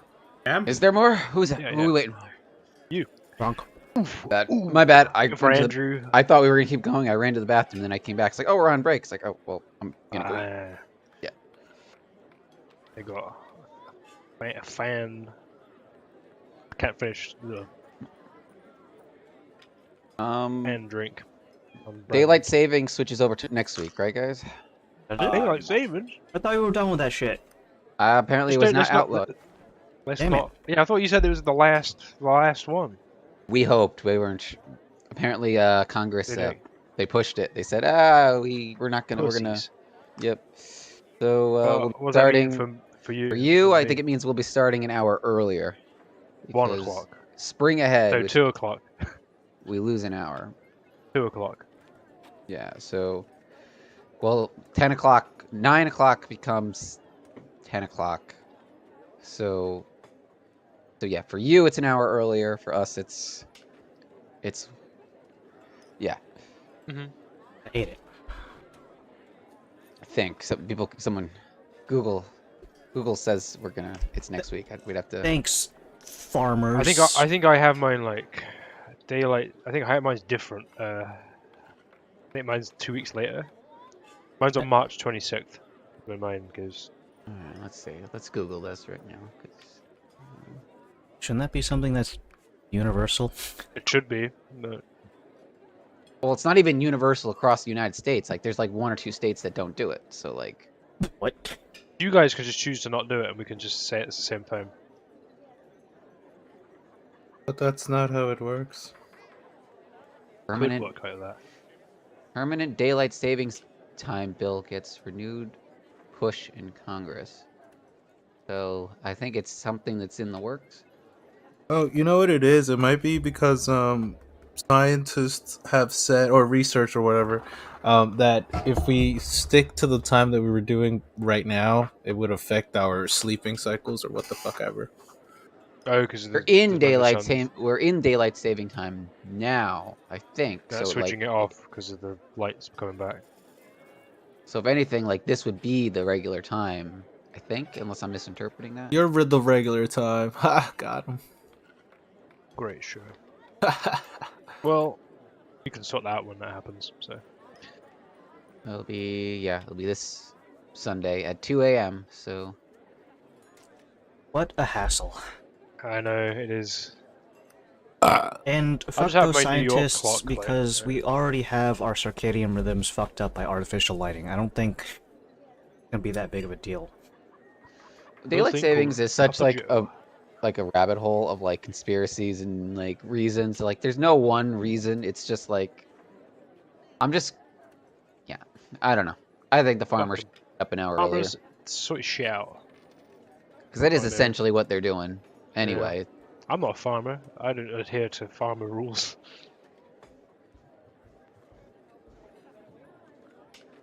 What if I grow What my did they own get out food? for- Will I be a farmer Yeah. too? And then I Probably. can have a say in it. Like, I don't You need can your... get say in it. You Yeah. get to, I give you the pass. Yeah. Yeah. I've already One said in it. In it. only one, huh? Isn't it? Yes, it is. Well, so we're back in where time is, Adam doesn't have daylight savings time, I don't think, in this campaign. Well, now I'm gonna introduce it, and it's gonna piss everyone off. Why? Confuse. Why do you be mean? So is this Osiris Temple, is the mortuary? Is near a graveyard. Nope. No, that's Anubis is Anubis the. is that one. Yeah. Anubis is, where's Osiris's joint? He's next to essentially what is a farmer's market. Okay. Bread? Peanuts? You don't grow bread. Peanut? Yeah, bear nuts. Is it the bear nut capital of the world? You're missing it. Should we go there without Dottie? I don't know. I don't think we should. Well, to be we quite should honest. probably end the session. I mean, we could if we want to like just we want to poke our head in. For all we know, taking him there could like kill him. It depends. Do we want the We more can go there without chaotic a live version? bomb, or another live bomb potentially. Both metaphorical and literal. Yeah, I think it might be safer if we go now. It'll be safer, but will it be less interesting? I feel like it would be less interesting, be able and to- I we might kind be of able to- wanted to make it interesting. Okay. 2 bombs in But one it's up session. to you guys. Or 1 per session. Well, other than that, I don't really know what to do because we're kind of on a bit of a. Well, I clue said, well, I line. think Raw because of the tattoos. That might be a good place to like. We're still looking at murals. Yeah. Yeah. Okay. Cool. No Osiris. Raw instead. I think I got a fucking bit of barley in my nose. How did soup do that to you? It's chicken and barley. Oh. But the barley Ugh. part is... Big. It's creeping out. Big barley. Wrong hole. Uh-oh. Wrong hole. Ruggle. Bite the pillow, I'm going in dry. Barley style. Whatever that fucking means.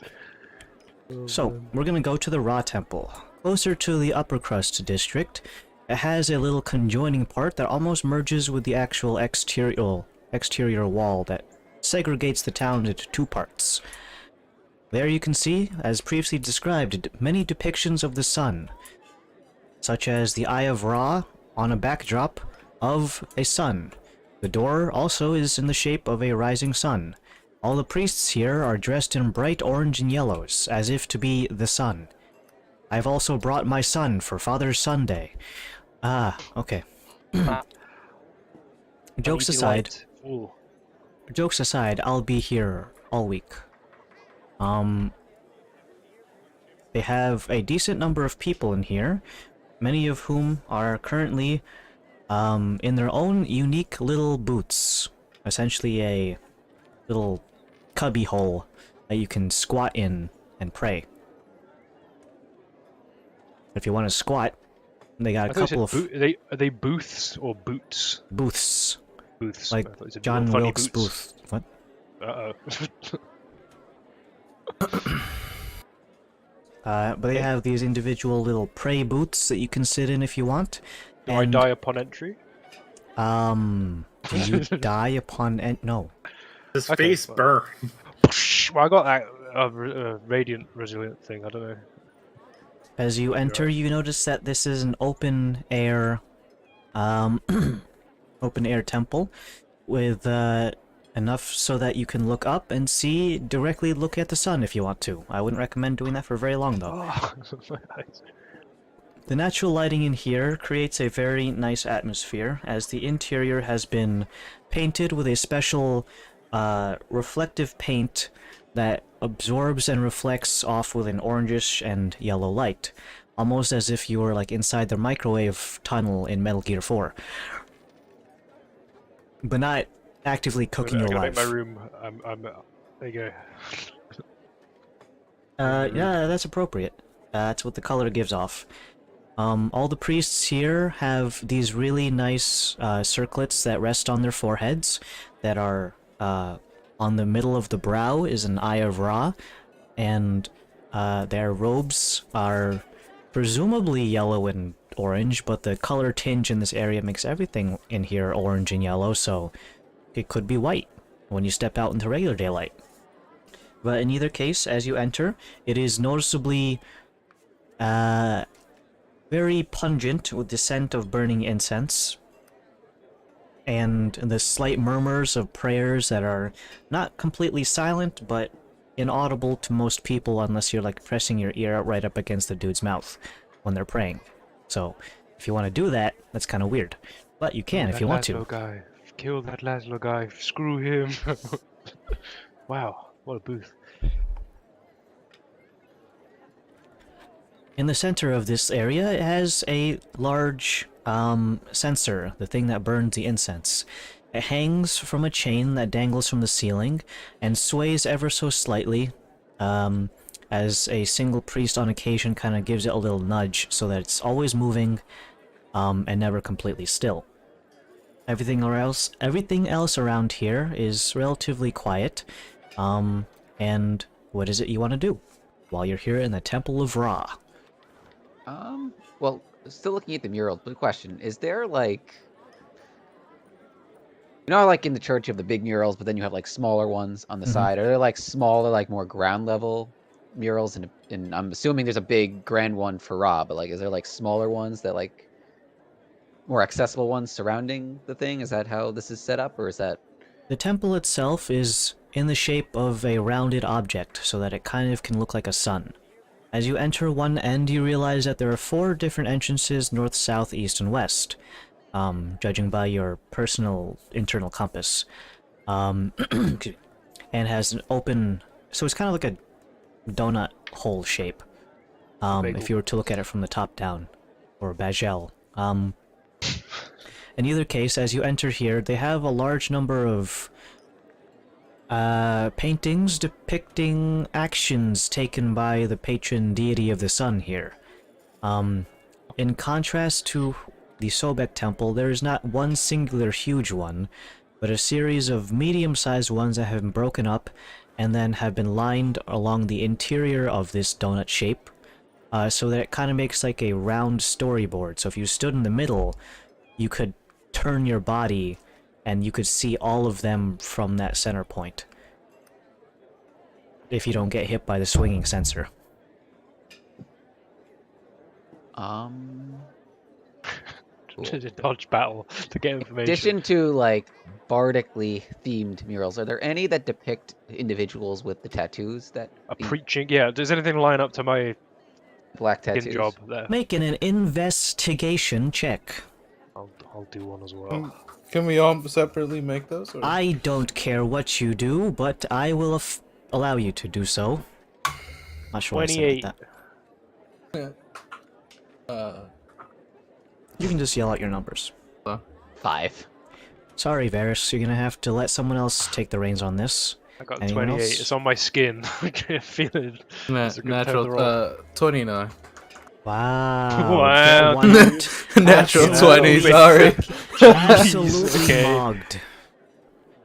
Big rolls. Wait, what's your investigation at? Plus 8. Okay. Yeah, so I got on that 20 as well. Ratio, I don't know where the 9. or whatever the kids say. I can't. He's get probably that got a yet. 20, that's a +5, and then his... Yeah, I'm not. At I the, got I'm not there yet. 9. I'm on +4. Well, the two of you are looking around. That's me. Besides depictions of Ra, specifically the ones that are in the circular motion that you can track your eyes on, that one is essentially a storyboard of Ra's birth, rise to power, and resting essentially on his equivalent of a throne, overseeing as the big head honcho of the pantheon, more or less. I'm not going to describe each and every panel because there's A lot. Is he like the 13 of centerpiece them. Of, but other depictions that are not on these storyboards are what you find instead. There you can see in certain little, almost like pockets, deposited around this temple, not in the main room, almost like closets, but not with no doors. It's just like a little inlet that has been built to house individual little specialized key features of being a devout follower. They come with essentially what is a little prayer book room that you see that some people who go to their prayer booths, they'll grab one from this miniature shelf and then go in with the books, so you can find one of those there. Inside of one of these little closets, the three sides of the wall are covered in shelves to hold little prayer books, and in the middle is a wooden pedestal that is not too thick that it just takes up the entirety of this miniature closet thingy, but is still the main centerpiece and you have to walk around it. On top of this pedestal is a book that is purposely left to be open so that you can not have to open the front cover.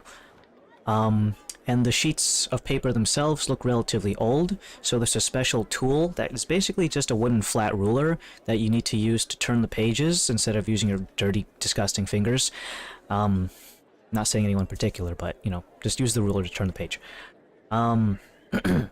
Inside of this thing depicts what is essentially a ceremonial practice.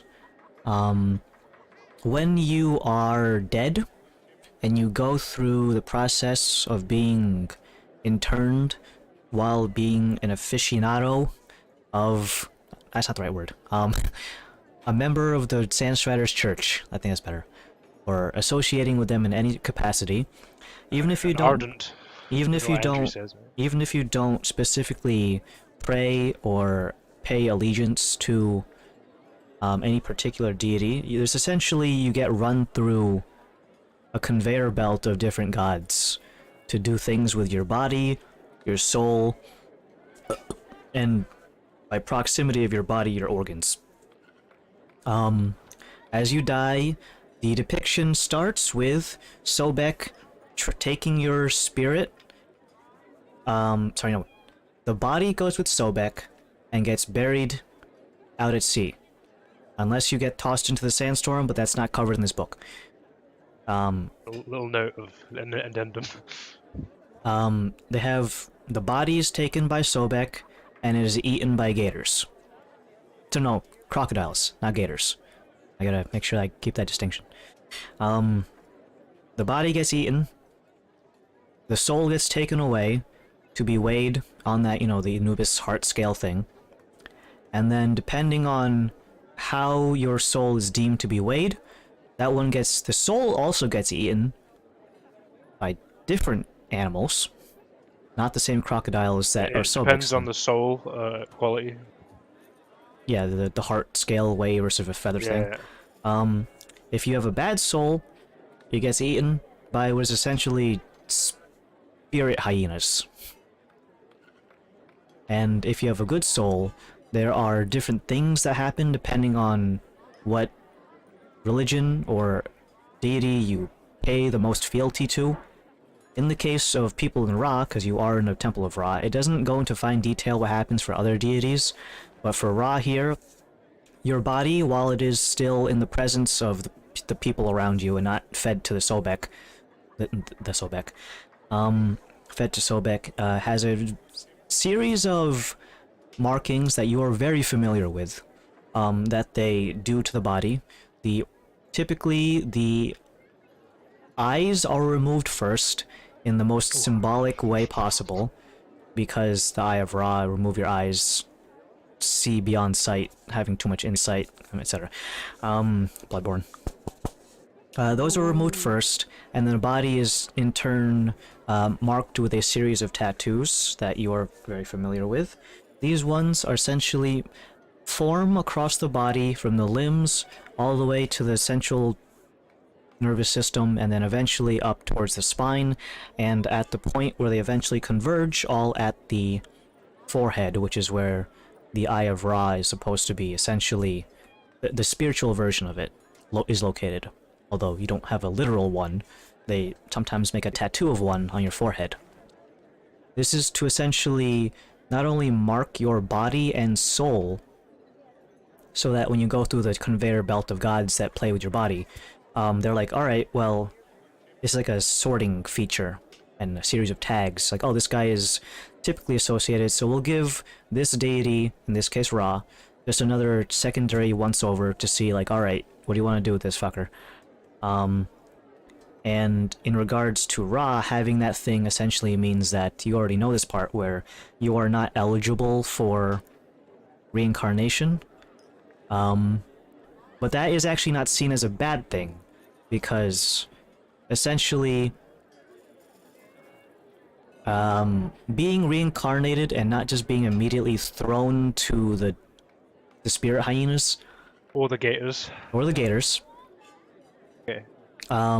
Essentially it means that you are given another chance to do whatever it is the deity wants you to do. It could be something in his name, something to essentially make it so that you didn't fuck up in life. It essentially means that, so if you are given another chance to reincarnate, it says that you fucked up. You gotta either go back, you weren't that bad, we're gonna feed you the hyenas, but you were bad enough that we can't, you know, put you into the next phase. So if you are not eligible for reincarnation, it's actually a good thing, so you can go into the next phase. So you actually have what is deemed in that aspect a good tattoo, which says that, alright, this guy was good enough that he can go to the next tier. So that he doesn't need to be reincarnated. In fact, he shouldn't be reincarnated because he might fuck up and ruin his good streak.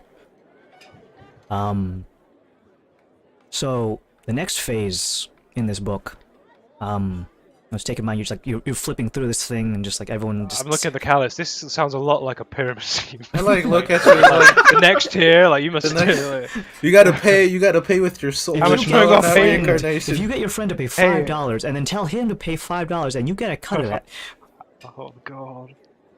Profit, That's profit, it. profit. That's what it says. Like, You've been lassoed in. Soul Cowboy's back. and I am gonna preface this with, you are constantly bouncing information back from this book and what you know about the Yan Min. So, how this translates going back and forth could be a good thing for the Yan Min. So your soul doesn't need to be reincarnated because you were doing a good enough job. What is deemed to be a good enough job is deemed by your deity. And since you guys know that your deity is probably a squid, what's good for them might not be good for you. And in the sense that you know that the Yan Min want to recruit people to become more Yan Min because that's how essentially they produce. You essentially like, hey, this is a good one. You got marked as this is a good one. Let's move them on to the next phase. What the next phase is... But now the question is, like, where do these assassins fit into this? Why do they work for... Oh, man. Dude, they're like... Are it's the- like the kid... You know these... I got you know these so many more challenges? questions. They do like, oh, I could do like 100 pull-ups or whatever, like the military training things, and the kid does really well, not realizing that like he's fast-tracked for the military. That, essentially. Like, this one's good. It's like... Uh-oh. Wow, you're really mature for your age. Uh-oh. Uh-oh. You're getting groomed. Oh, no. Stranger danger. But yeah, so they don't go into specific details on what Ra does with the essentially marked chosen, because none of them could come back to tell the tale, because they got yoinked away to what is essentially upper heaven. Yeah, but to us, it's not really. So you can take of that what you will, but, you know, comparing what you know to what they they don't know... come back to this plane, they go somewhere else. Mm-hmm. Okay. And is essentially described as like an upper heaven where it's like, woo, party every day. It's On a big ship somewhere, I don't know. Could The be a two big of us are being watched by gods. Got it. Oh, yeah. I got 2 gods under my belt now. Got Hades and Ra. It's a fucking Pokemon game. So yeah, that's essentially what you get from that little bookie book. Okay. You can share it with your allies, because I know both of you scored really high, but the actual room is only big enough for one person, so you could take turns reading the same book. We'll have realizations, and then like, you read it first, and I'll read it, and then we'll like just sit and like, And Rick! And then one of the priests comes over and is like, hey, did you find everything you're looking for? And they're like, yeah. Very interesting. Thank you. He points to the donation box. I'm I'm kind of running a bit late today, but I you put can a just do I'll one. push or- the sensor. You can do I put another worthless gem on top of the box. Is this one also a slitted box? Yeah, it's all slit boxes. If I had a flat rat, I would put it in. I'm just gonna put it on top of So the you put a box. rat in there? Just lay it there. If I had a flat rat, it's They perfect. could fit. They are very flat. I'll put Ace in there. Wow, that's 1/3 of a gold piece. Oh, fuck you. 2 more then. Wow, we got social Okay. pressured. Wow. Fucking Yeah. rank. Social pressure. I want to be looking good for whoever is going to determine if I fucking go somewhere. I guess. Like, I'm not a changed man, but you know. Why? Yeah. Why the fuck would they do that? I'm thinking in my head. Like, why would they? Who? Maybe they're the good guys. I don't know. We stabbed you for good. Unless they weren't the ones that did that to me when I died. Someone else I'm did. thinking- No someone one else. was there. Someone. Yeah. Unless it's no one- purely symbolic, and they just don't know the significance of. But no. Maybe. Well, Maybe, but we yeah, saw maybe. the big guy thing. I Thinking in think my that head, that is oh, very God. determinate on what the truth was whispered into that. You Yeah. know, what the truth was. Fuck. Well, 1,000-yard stared, Kalos and Ulrich return, I assume, to the Yep, rest you of guys the can group after reconvene, reading a cool book. Cool. That was very insightful. Good old tome of knowledge.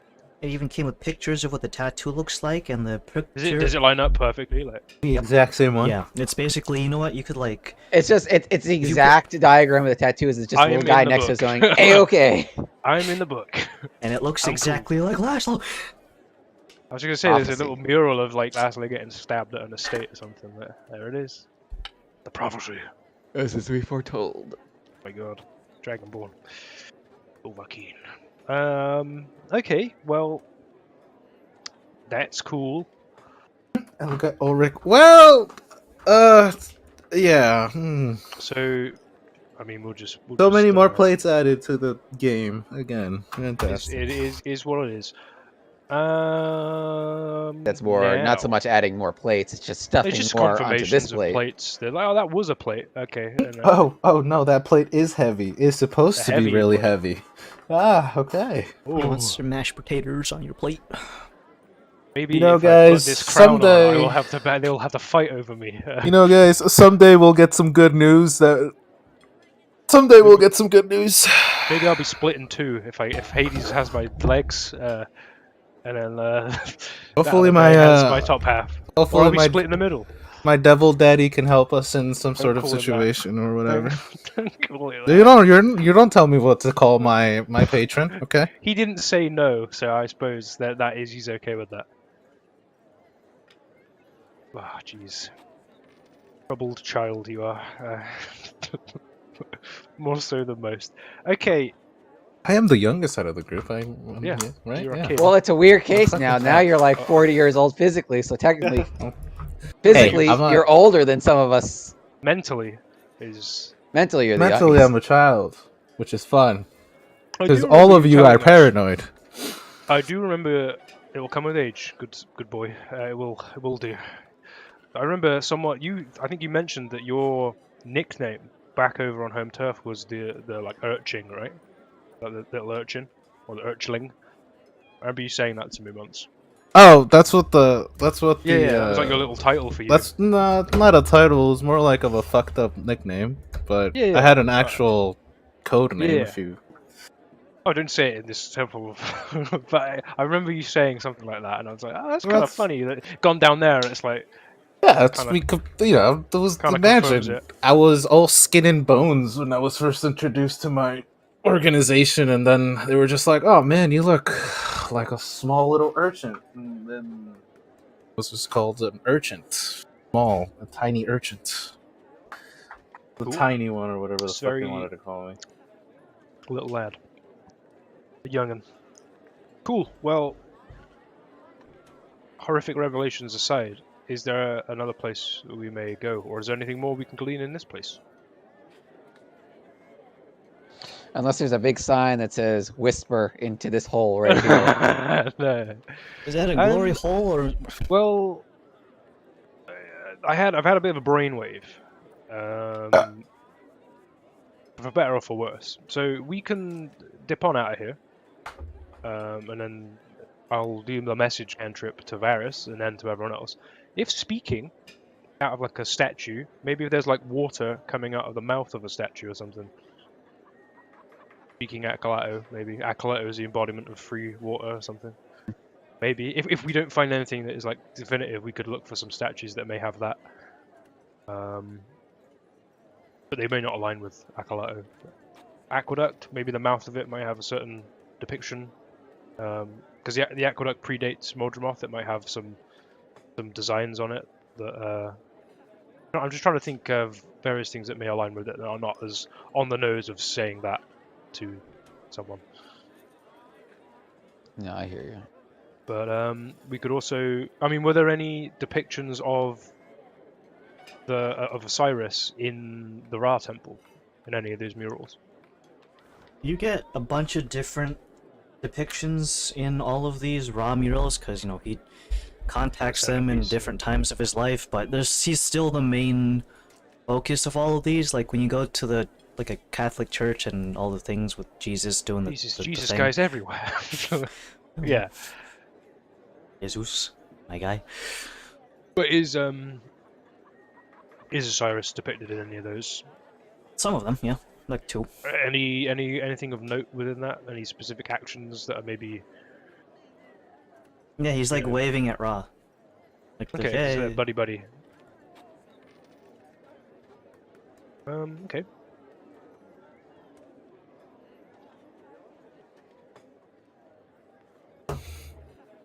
Anything else? Thinking, I think. I got nothing, boys.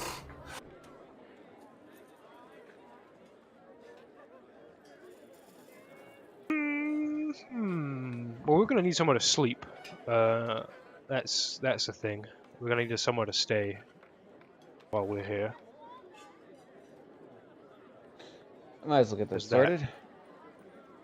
Do you want to stay somewhere on the outer ridge? We should probably do that. Yeah. Just to stick with the. Maybe we can get some information overhearing shit or something. Oh. We could ask it. Yeah.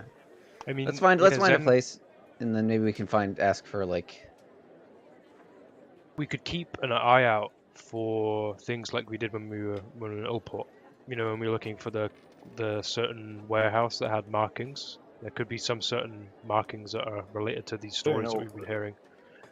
That Zen might be able to notice. I might be able to notice a few. Fair enough. Zen's looked at like ciphers and stuff in the past and has been able to understand them. We haven't been. If we find one, I could try that.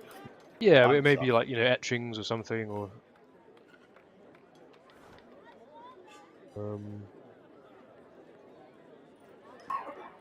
I'm just peculiar. Like, I wonder what demon that they were trying to appease Hetal in this story. Because old buddy down below was aware of this occurring, but he didn't give any specifics. Understandably, despite it being a demon, not a devil.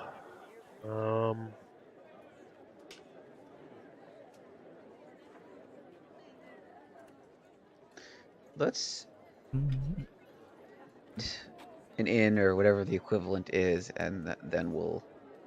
Sure. Do you want to do some exchange of coin first? We need a bit more Samir. Depends how much it costs to stay in these places. I've got a little bit left, but not a ton.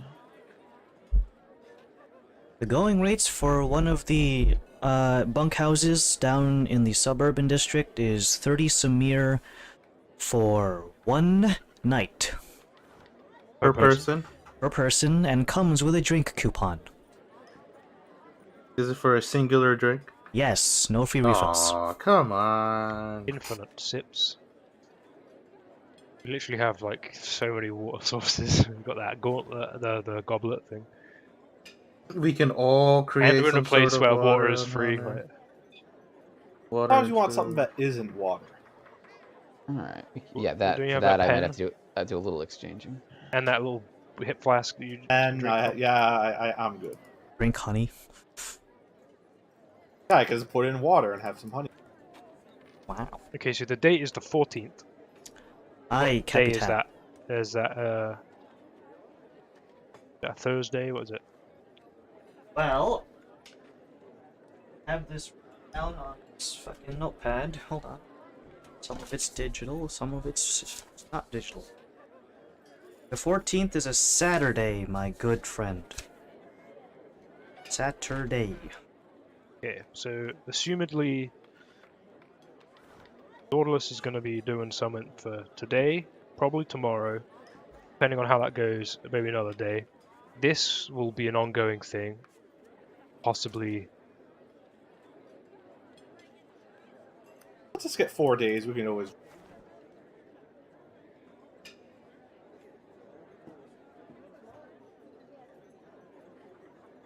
Yeah, 120. Let's get 120. Okie. So subtract your money or Yeah, convert it. Well, you are losing money because the exchange rate, but I know. I forget. Money we round up or down? money is Down. rounded down. We round up for damage, round down for money.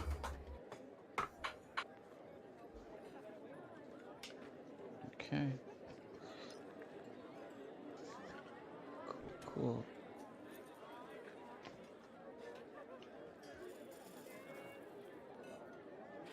Alright, so you guys make your way towards one of the bunkhouses. Taverns are a different thing. One of the bunkhouses. There is an adjacent location that is a open cafe that is serving alcohol drinks. That when you buy your room here in this bunkhouse gives you a coupon for the place next door. So you get however many 4 days worth that you buy. And Did we only buy one, or did we buy? What did we buy? We've only bought one. I've bought enough for 4 days, but I'll pay per night. Okay, so I'll do one, and then I'll re You don't know, like, yeah. So Okay. I've taken out enough money for 4, but So, only paying for one, but having enough exchange rate for, in theory, 3 more. You get your little coupon, plus, they don't give you a key, because it's a bunkhouse, it's kind of an open-air thing. They don't, unless you want to buy a suite for more money. But other than that, it's going to be like a public area. It's relatively open, and just has a bunch of beds that you can crash down in. And you can bring the coupon to the other place. Let's see. though, I want to ask the bunk house, the innkeeper, or whatever his equivalent title is. What for someone who's like into the arts and likes entertainment, like music, live theater? Is there any particular spots people favor around here, or is there? The proprietor is an elderly woman. Her hunched back denotes that she has some sort of scoliosis. In any case, as you ask this question after giving you your little coupons and you ask what's the nearest hotspot for all sorts of the arts and culture, she points down towards the area immediately next door. You can see that there is not only this outdoor cafe, but it has a nice wooden platform that appears to be a miniature stage. It has a small flight of stairs and even a little segmented area that you can store things so that the audience cannot see it from a particular direction. She points over there and says, every night, between about 6:30 and 10 p.m., that's 6:30 p.m., by the way, 6:30 p.m. to 10 p.m., it's a, depending on who's around, sometimes it's an open stage, and other times they have a paid-for entertainment for the for the guests. Mm-hmm. So if you want to see some entertainment live, just go on next door and make sure you use that coupon. It expires in a week.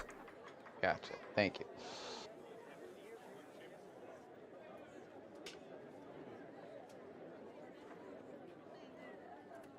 And then you guys do something. And then we walk on over and drink our asses off. Well, me and Zen probably. I ain't drinking a Afternoon lick. though, right? Or we It said. is Yeah. about 5 o'clock in this half of the day. When we get back to Dauntless's thing, it's gonna be 2:30, just in 2:30, case. yeah. But for your guys' thing, you begin drinking at about 5:30 p.m. While getting pre-game before the actual entertainment shows up. You have an hour to pre-game. I guess without him here, we can't like ask. Do we smell smoke like coming from the? We look up, but we don't know what happens. It could go horrifically. But yeah, we don't. That's why I say we can't ask because I We can't can't ask. see through all the smoke that the Dragon Father has expunged into the city. We don't know if that's him expunging or Dauntless It's expunging blowing from. up, yeah. I think we hear a bit rumble for Dauntless. You just We hear hope- Dauntless! Well, that's gonna be up for that. In half of- in character, yes, that's Yeah. what I would be doing. But out of character, I obviously know we can't know that until next As week. it cuts to the credits, you just hear like the subtitles just read as distant screaming in common. Angered response. God.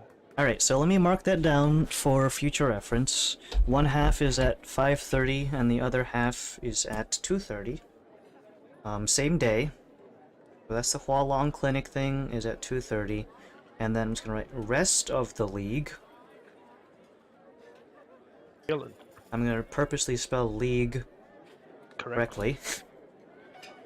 You're so thoughtful. Is at 5:30 p.m. And then circle that. And I think that's a good place to stop. Godless's thing is gonna be so entertaining because he is actively like shitting his pants over that. In real life and in game. I don't know if In he's real actually life? yeah, he's actually